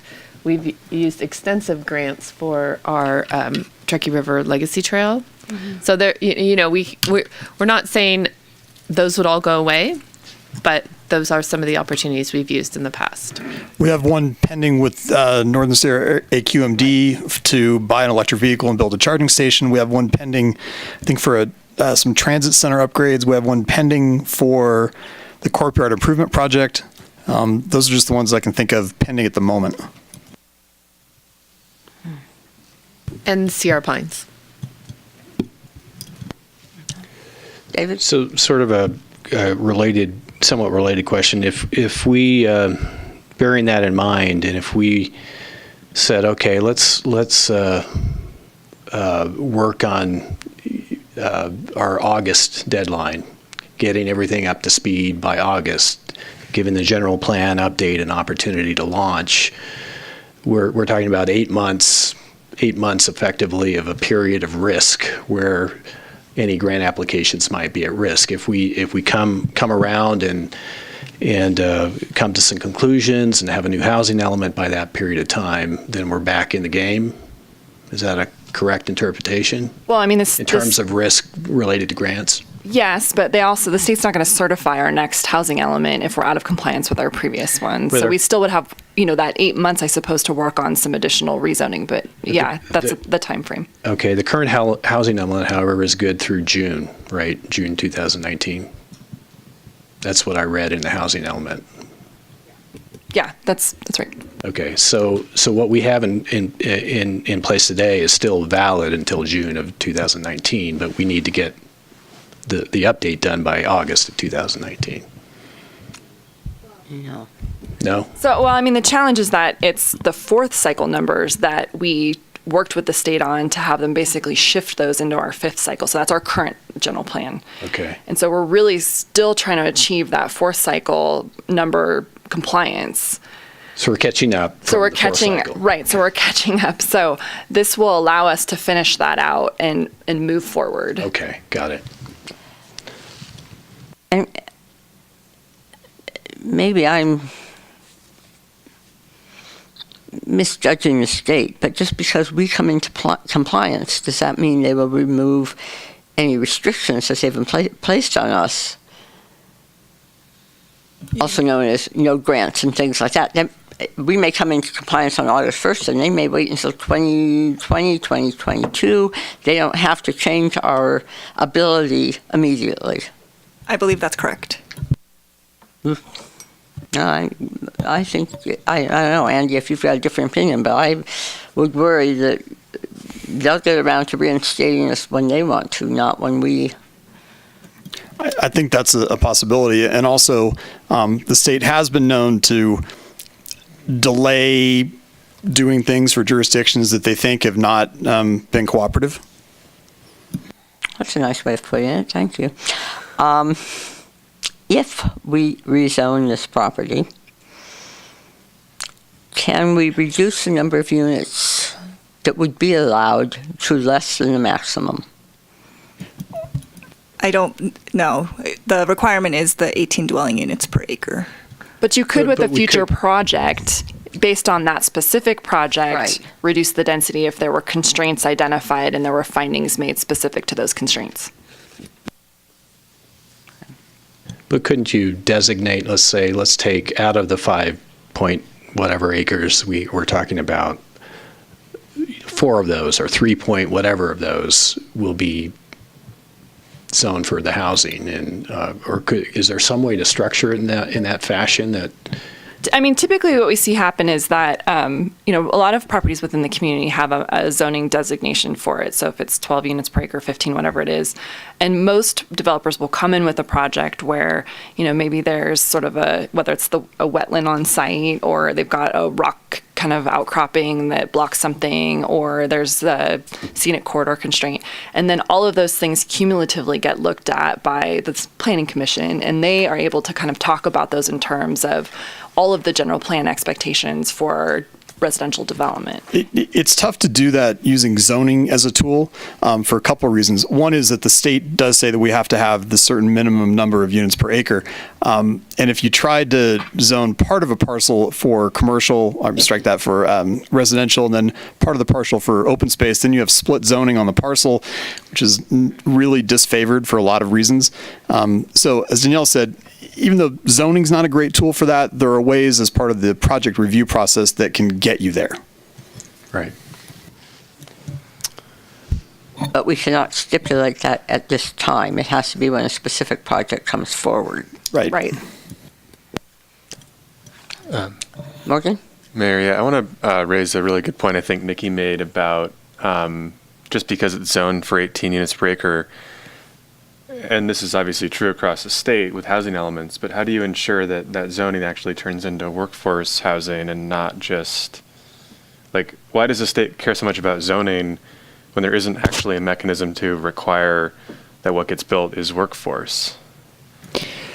That is the way the law is set up. I mean, I'm.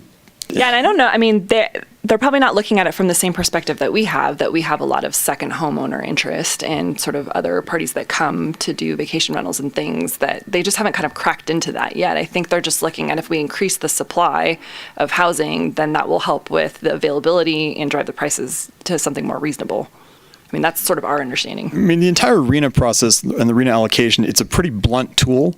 It doesn't necessarily result in housing getting built.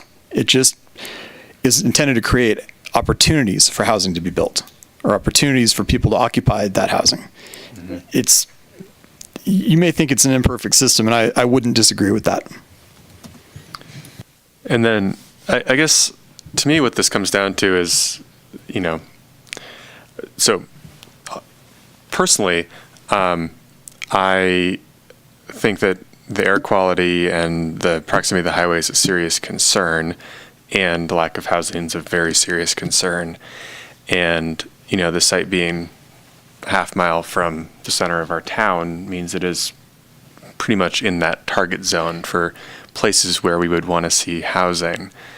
But if we are concerned about this really not being the place, and that this is a very rushed public process, we're sort of weighing the risks that, one, in the next 8 months and possibly longer, we would not be available or not be, eligible for all this state funding, against the risk that in the next 8 months, some developer would come forward and sort of ace all of the development code requirements and be able to get something started before we essentially updated our housing element. I mean, am I correct that if by August, if we have decided actually we can get these units in this density somewhere else, that we can change that as long as we've gone through this step?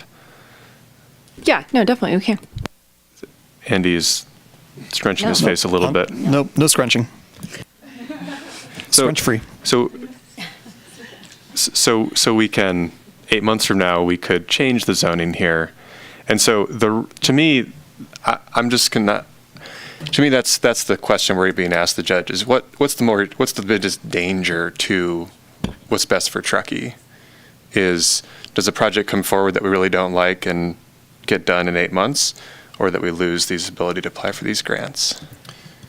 So I'd be happy to weigh in on that. But it sounds like we do have a fair amount of flexibility that even if it's zoned that way, we can massage that project to how we want it to look. We don't have to allow 99 units. There's ways to, go ahead, Patrick. I mean, I will concede that this is a very messy way to address a state mandate. Mm-hmm. That being said, though, at the end of the day, while there is some amount of risk that a project, I mean, I would consider it extraordinarily unlikely that someone could come in based on tonight's decision in the next 8 months and come in with a fully fleshed out 99 unit proposal that would actually ever have any chance of being built on this site, given the other constraints. So essentially, we're being tasked with putting this, as I interpret it, a placeholder zoning, get us compliant with the state while we come up with a better solution long term, and that would happen concurrently with the general plan. And to that note, I'm assuming that anybody, the owner of this property or anybody interested in this, would be well aware of this conversation and the likelihood that this zoning is almost certain to change during the general plan process. That's what I'm hearing. And meanwhile, we eliminate the risk of losing potentials of millions and millions of dollars in aid to the things that this town needs. Well, I don't think it's a risk. I think that's more of a guarantee. That's a reality, I think, is what I'm hearing. Is this going to happen if this is December 2nd, it's due on December 3rd, we may be out in this cold. I don't know if they can do it that fast, but that's the risk we take. And it is millions and millions of dollars. I mean, when you look at how many millions in tax credits we've been granted for the rail yard, for the artist loft, when you look at, is it 10 million that we got for PC1? I mean, we're talking big money. Well, and it is a huge I mean, I risk. think there's, that it's not a giant leap that someone within the housing state bureaucracy would look unfavorably on the town for not being compliant even further out than that, even once we regain compliancy again. Just weighing all those factors. I mean, this again, for me, this is not ideal, but as placeholder zoning, this is not, in my view, this is not carved in stone, and this is the way it shall be. No, I agree.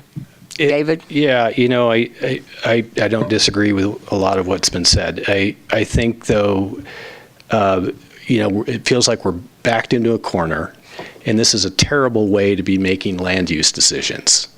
And I agree with virtually all of the points that were made in the map letter about the characteristics of this land, of this site, the important visual buffer it provides between the freeway and Donner Pass Road. It's heavily treed. It's got steep slopes. I went out and walked the site when I saw after I learned about this item coming up. And the access, even though there's an easement, is just very awkward. It's one way in. So we have 34 square miles of land in Truckee. And I've got to believe there's a better way than this. But I do understand that we're in a corner. We're backed into a corner, and we've got to do something to alleviate risk to grant applications. But again, I think, just thinking about this land, and I'm maybe I look at it through the lens of my architectural training. I just think the best use of the land is resource conservation, to be honest with you. I commend the landowner for their willingness to rezone for housing, and I totally agree that housing is a priority and a plus. I just really question that this site is appropriate for that use.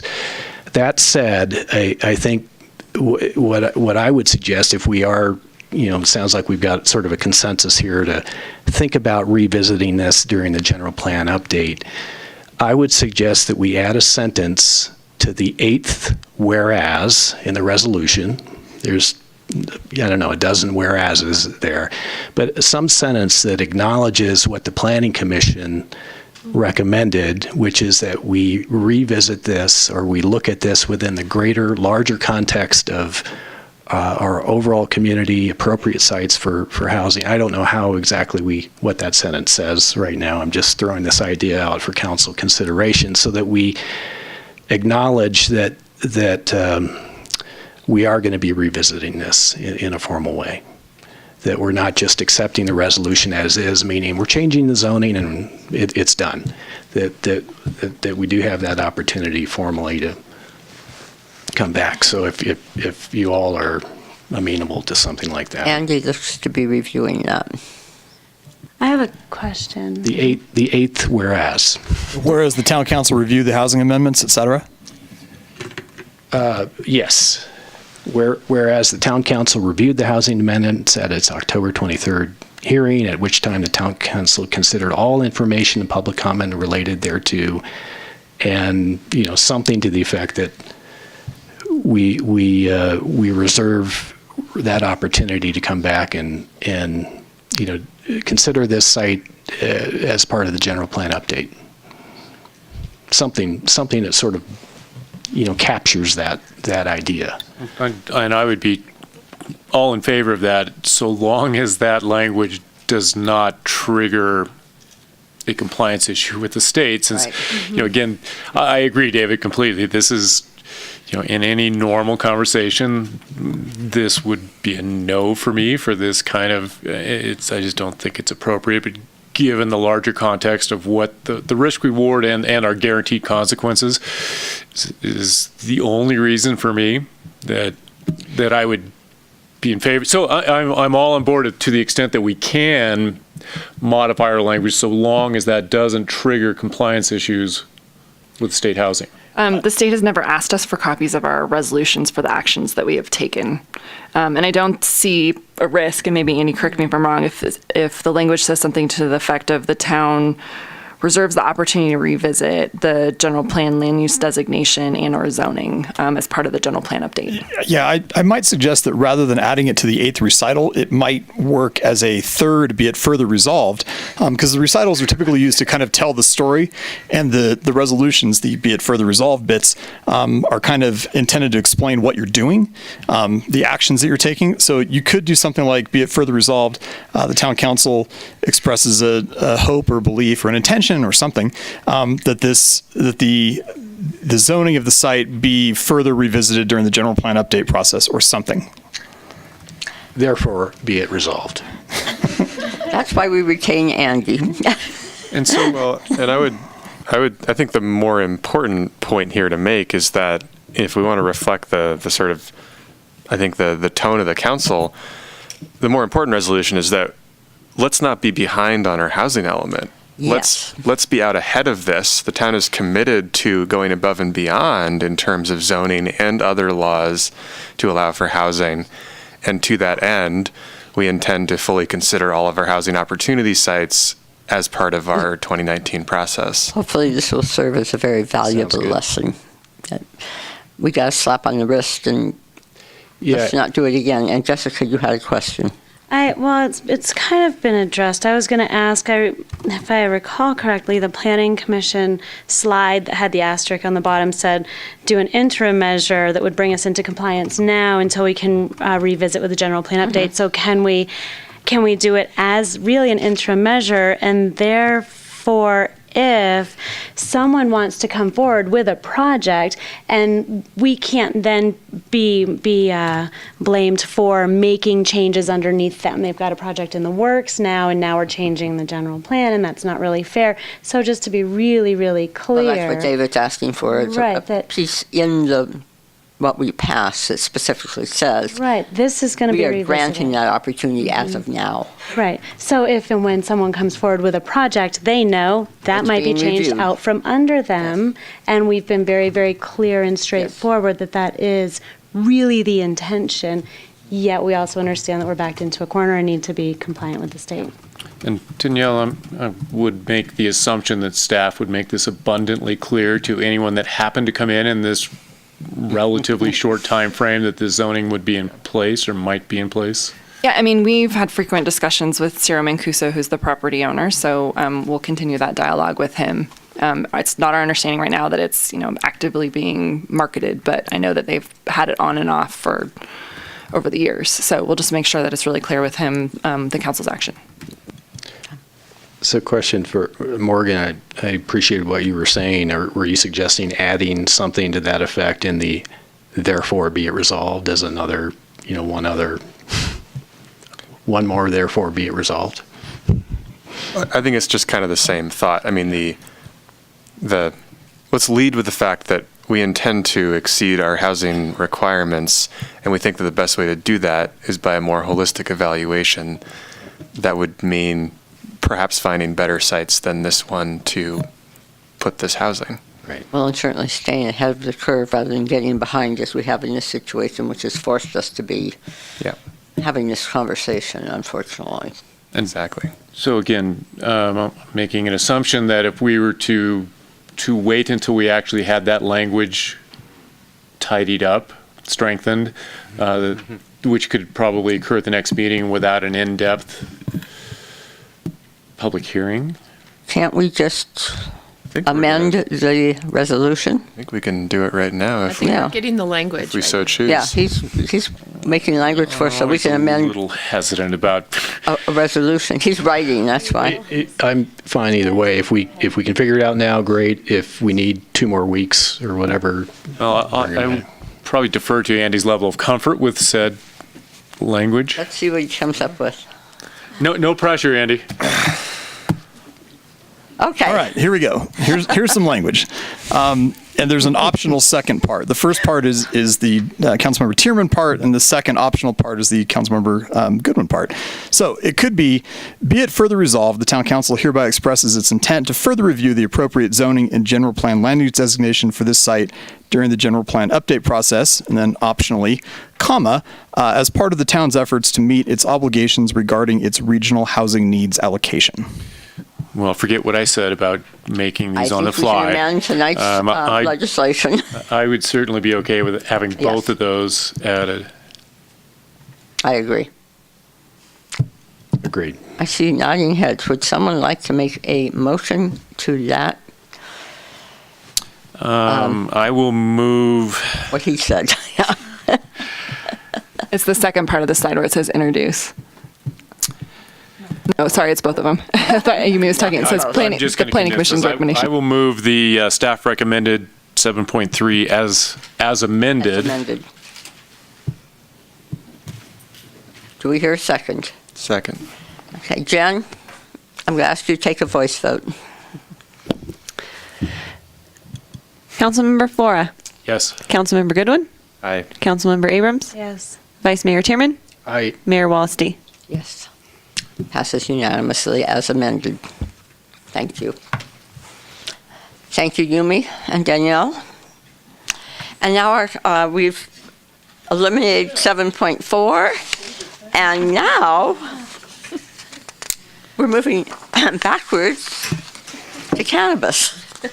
Speaking of state laws and their effects on Truckee. Solid waste was not making progress.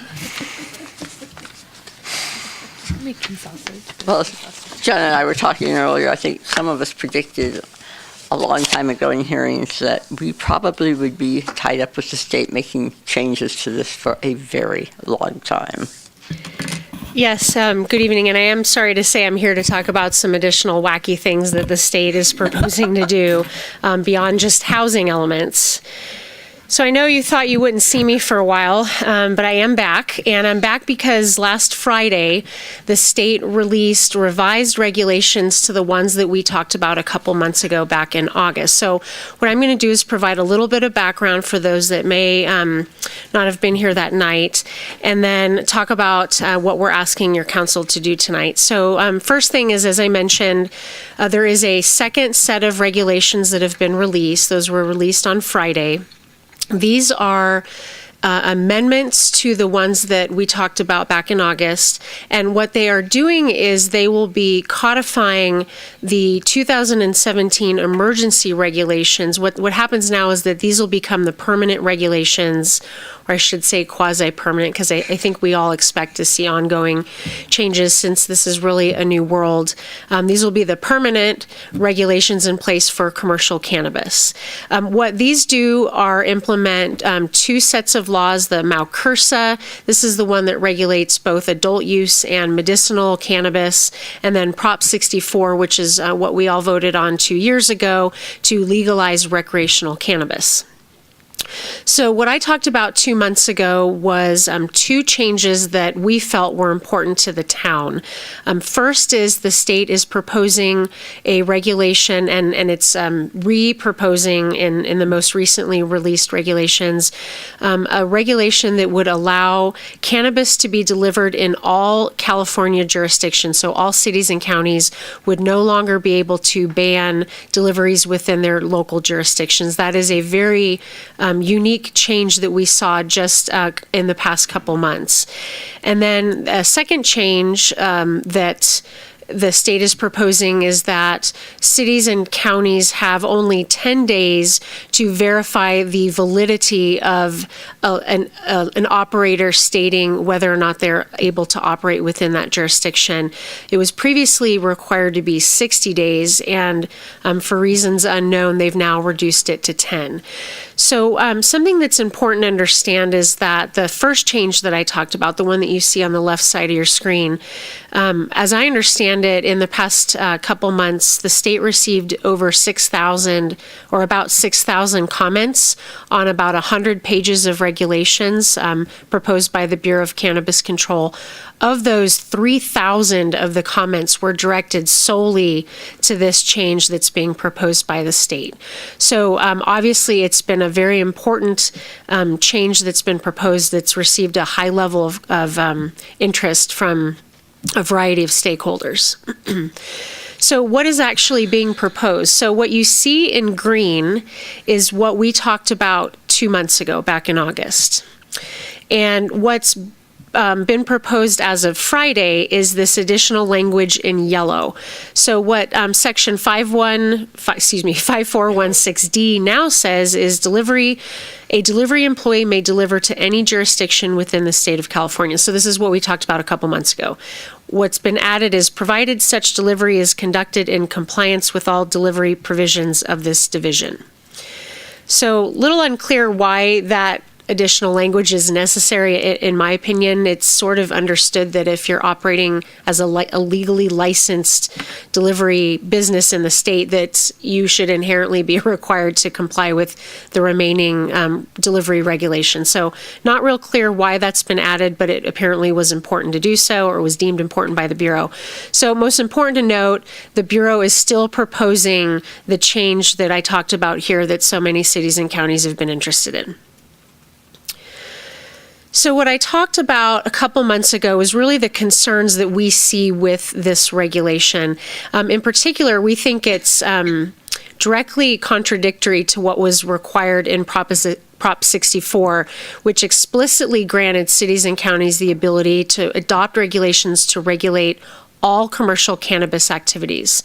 So we don't believe necessarily that the Bureau actually has the ability to change this regulation, and that's something that will likely be taken up in the courts if this provision continues to be moved forward.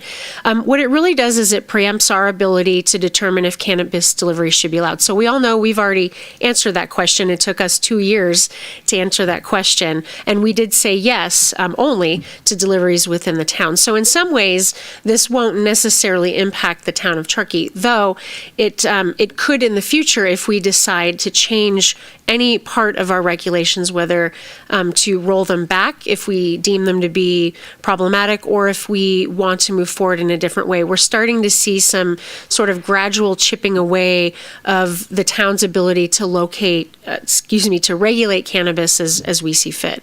Another point that's important to make, and we've seen this within a number of comments made coming from the law enforcement community, is that really what this does is this shifts the enforcement burden solely onto cities and counties, and in particular to cities and counties that may not allow cannabis to be delivered within their communities. Now they will be dealing with the impacts of potential deliveries from both licensed and unlicensed operators.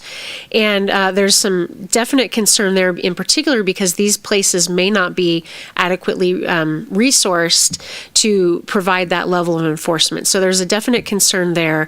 Really, this is an unknown possibility. We really don't know how this is all going to play out, but this is a concern that we're hearing from our law enforcement partners.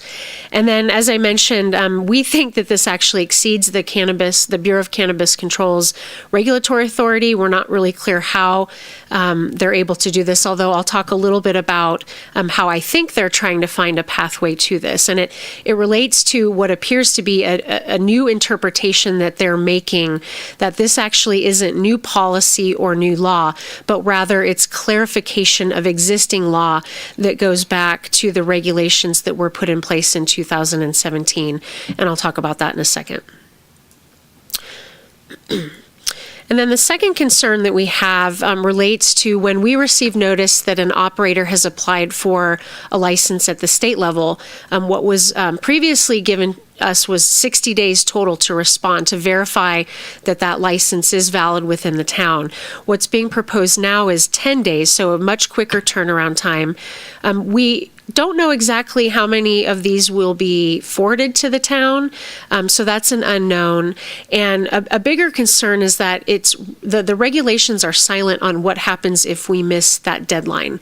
So if for some reason I was out of town for a few days, or we simply didn't receive the notice very quickly, our post office didn't get it to us quickly. We have a very short window to make that determination, and it's unclear what happens if we don't. What is clear is that the state will issue that license. If we don't respond within the 10 days or 60 days, the state will assume that they have a valid town license and they will be granted a license. And then at that point, it's unclear what our recourse is in challenging that issuance of the state license. In all likelihood, it'll be put back on us to use our enforcement mechanisms at the local level with zero cooperation from the state, because presumably they will have issued a license that they believe to be valid. So these are questions I put before you last time. Do we still care about this issue? If so, would you like to submit a second comment letter? Do we have any concerns on the new Bureau of Cannabis Control interpretation? So what we're seeing and really this is based on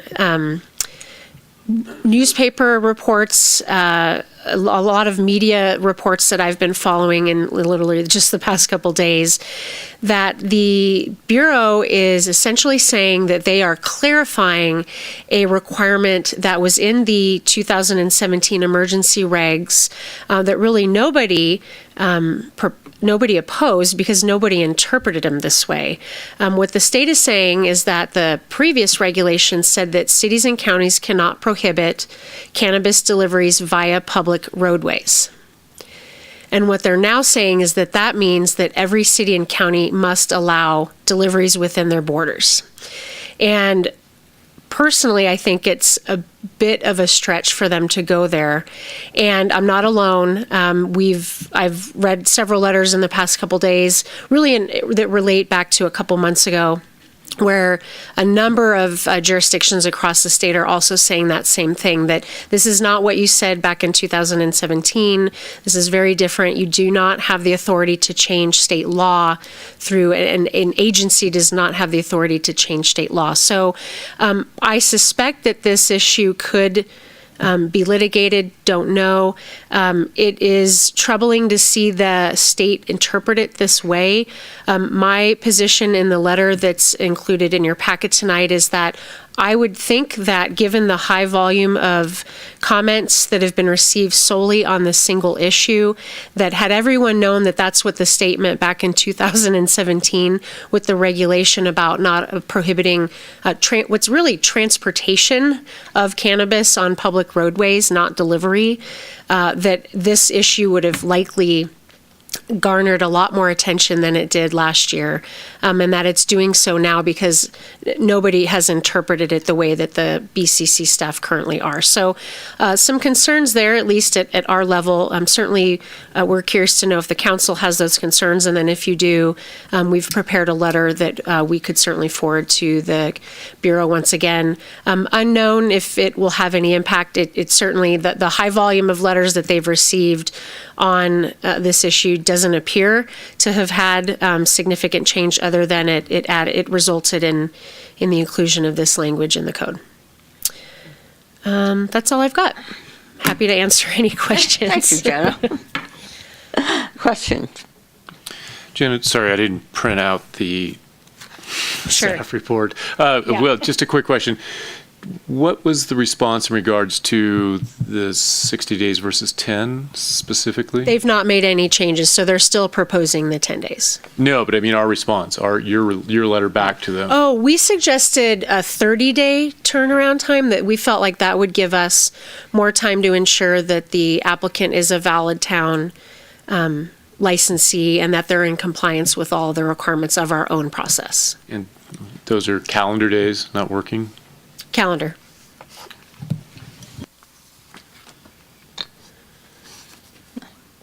Nothing? David? So Jenna, this is the letter you're talking about submitting, and, okay. Yeah, so most of it's the same from August. We added, or we're proposing to add, some language related to their new interpretation, which is not something that was being put forth back in August, simply saying that isn't our interpretation. That's not how it was applied in 2017.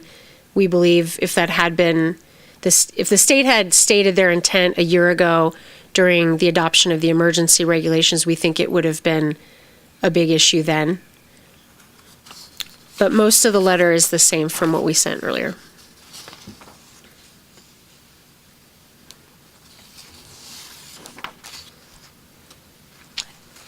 I will open this to public comment. Seeing none, we'll close public comment.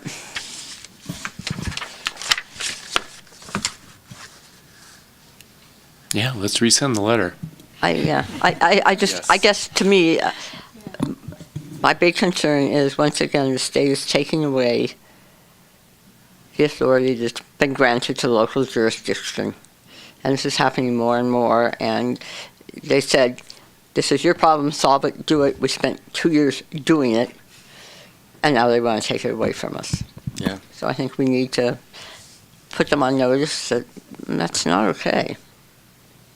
I agree. I agree with Patrick as well. Let's resend the letter. And I think it's important that we have local control. Absolutely.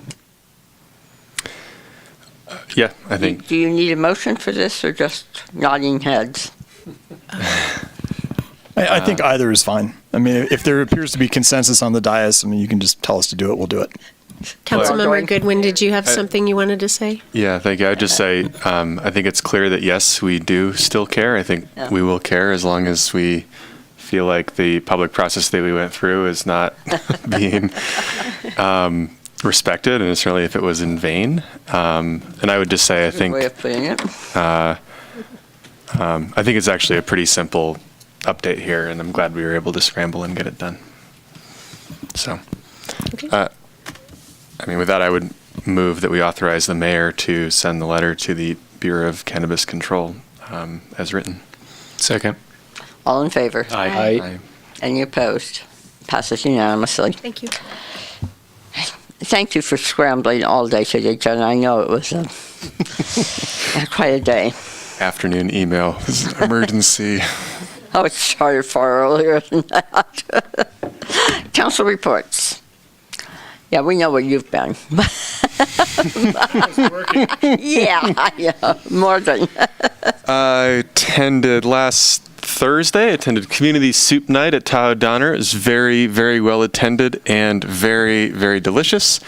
Friday night, attended the Chamber Awards dinner with the town. And I would just like to note here that the Chamber has continued to improve their awards dinner year after year in the 4 years that I've been, and I thought that it was a very well done evening, very celebratory, lots of very Truckee energy. On Monday, with my campaigning hat on, I attended the Candidates Gone Wild event at Alibi Ale Works, along with a few of you in the audience. And then again on Thursday, I was at the Rotary Club for the Rotary Candidates Forum for a very, I would say, high quality and informed discussion about the issues facing the town. Jessica. I attended the Chamber of Commerce Awards dinner last Friday and the Rotary Club of Truckee Cadillac Ball this past Friday. It wasn't in a town representative capacity, but it was great community involvement. And I went to 3 of them.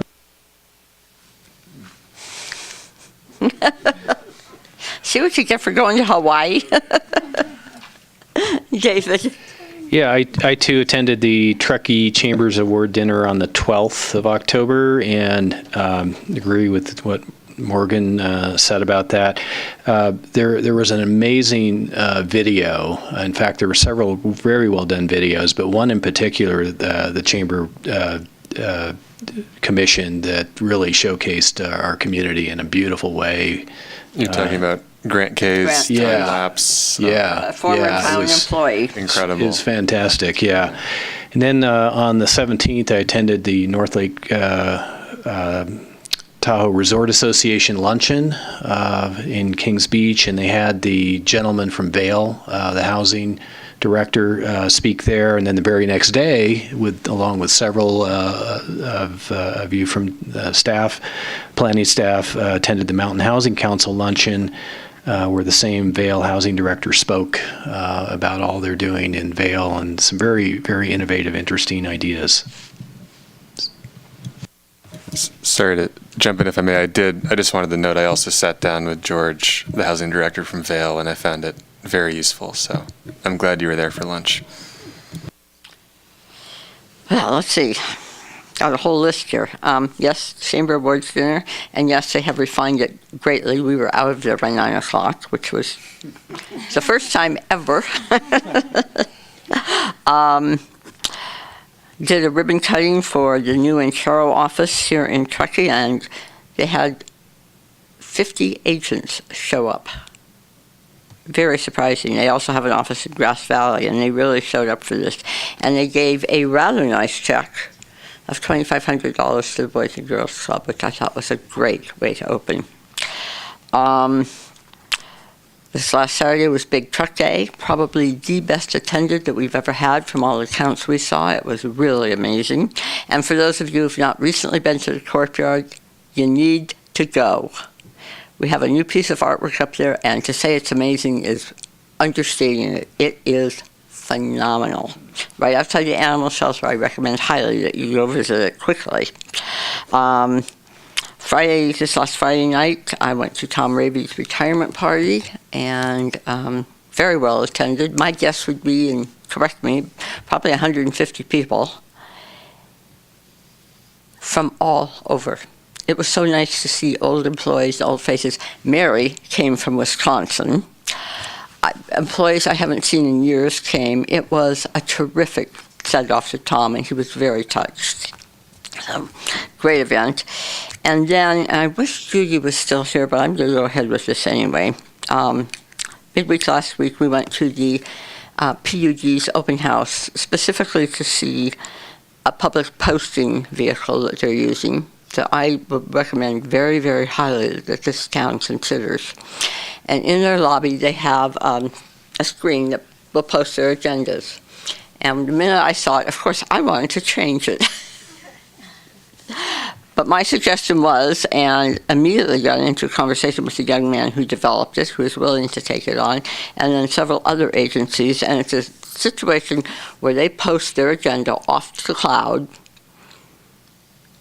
so no one would have access to their proprietary information, but we could all do it. And it would be wonderful to see this vehicle in Town Hall, in the Park and Rec building, in the hospital, the library, anywhere that we have to post our agendas, to do this electronically. And we could all utilize it and all participate. It is very affordable. When I talked to Judy and Sean about it, they were like, oh my God, yeah, why aren't we doing this? Let's get on it. I have since talked to 4 other agencies. They all want to be part of it. And at this point, it is only a static display of agendas only, but we would all rotate and have our agendas on all of them, because right now, sorry PUD, they are not Brown Act compliant because it is not available 24/7. Ours would be, because it's in our lobby, which would be open 24/7. The hospital has space that would be available 24/7, so the agendas would be legally published. No paper, no employees driving around town frantically to put up emergency stuff this afternoon. And it is a great system. If you want to put more money into it, which the PUD has done, they have a second system, and we are looking at doing that part of the system as well, but probably not everybody would do it. But so one would be this posting system for all agendas. The other one is a totally interactive screen where you walk up to it, you touch it, and you get all of the agenda details. In talking to the young man who developed this for the PUD, the very basic screen posting is about $3,500, $4,000 to start. Very minimal. And with bulk participation, it would probably be less. He is willing to spearhead it, and every agency we've talked to have said, yes, Council, we want to be part of that discussion. We want to get in on that. As far as the interactive I think Judy said probably in the neighborhood of 40,000, and she's looking at putting that in the budget next year. So just something to plant in your minds, and I'd love to see us move quickly, at least on this posting screen, because we're looking at ways before we put out lots more paper and that sort of thing as to where, probably one somewhere publicly in Old Town or whatever, but get it out there so there's enough of them that people know. And we've got a lot of interest, and everybody said, oh my God, what a concept. Let's work as a community and get it out there. So put that in your head. Just an idea, and love to see it happen. Good. Yeah. With that, I entertain a motion to adjourn. We don't need a motion. You can just. You're supposed to have. I think you have that power.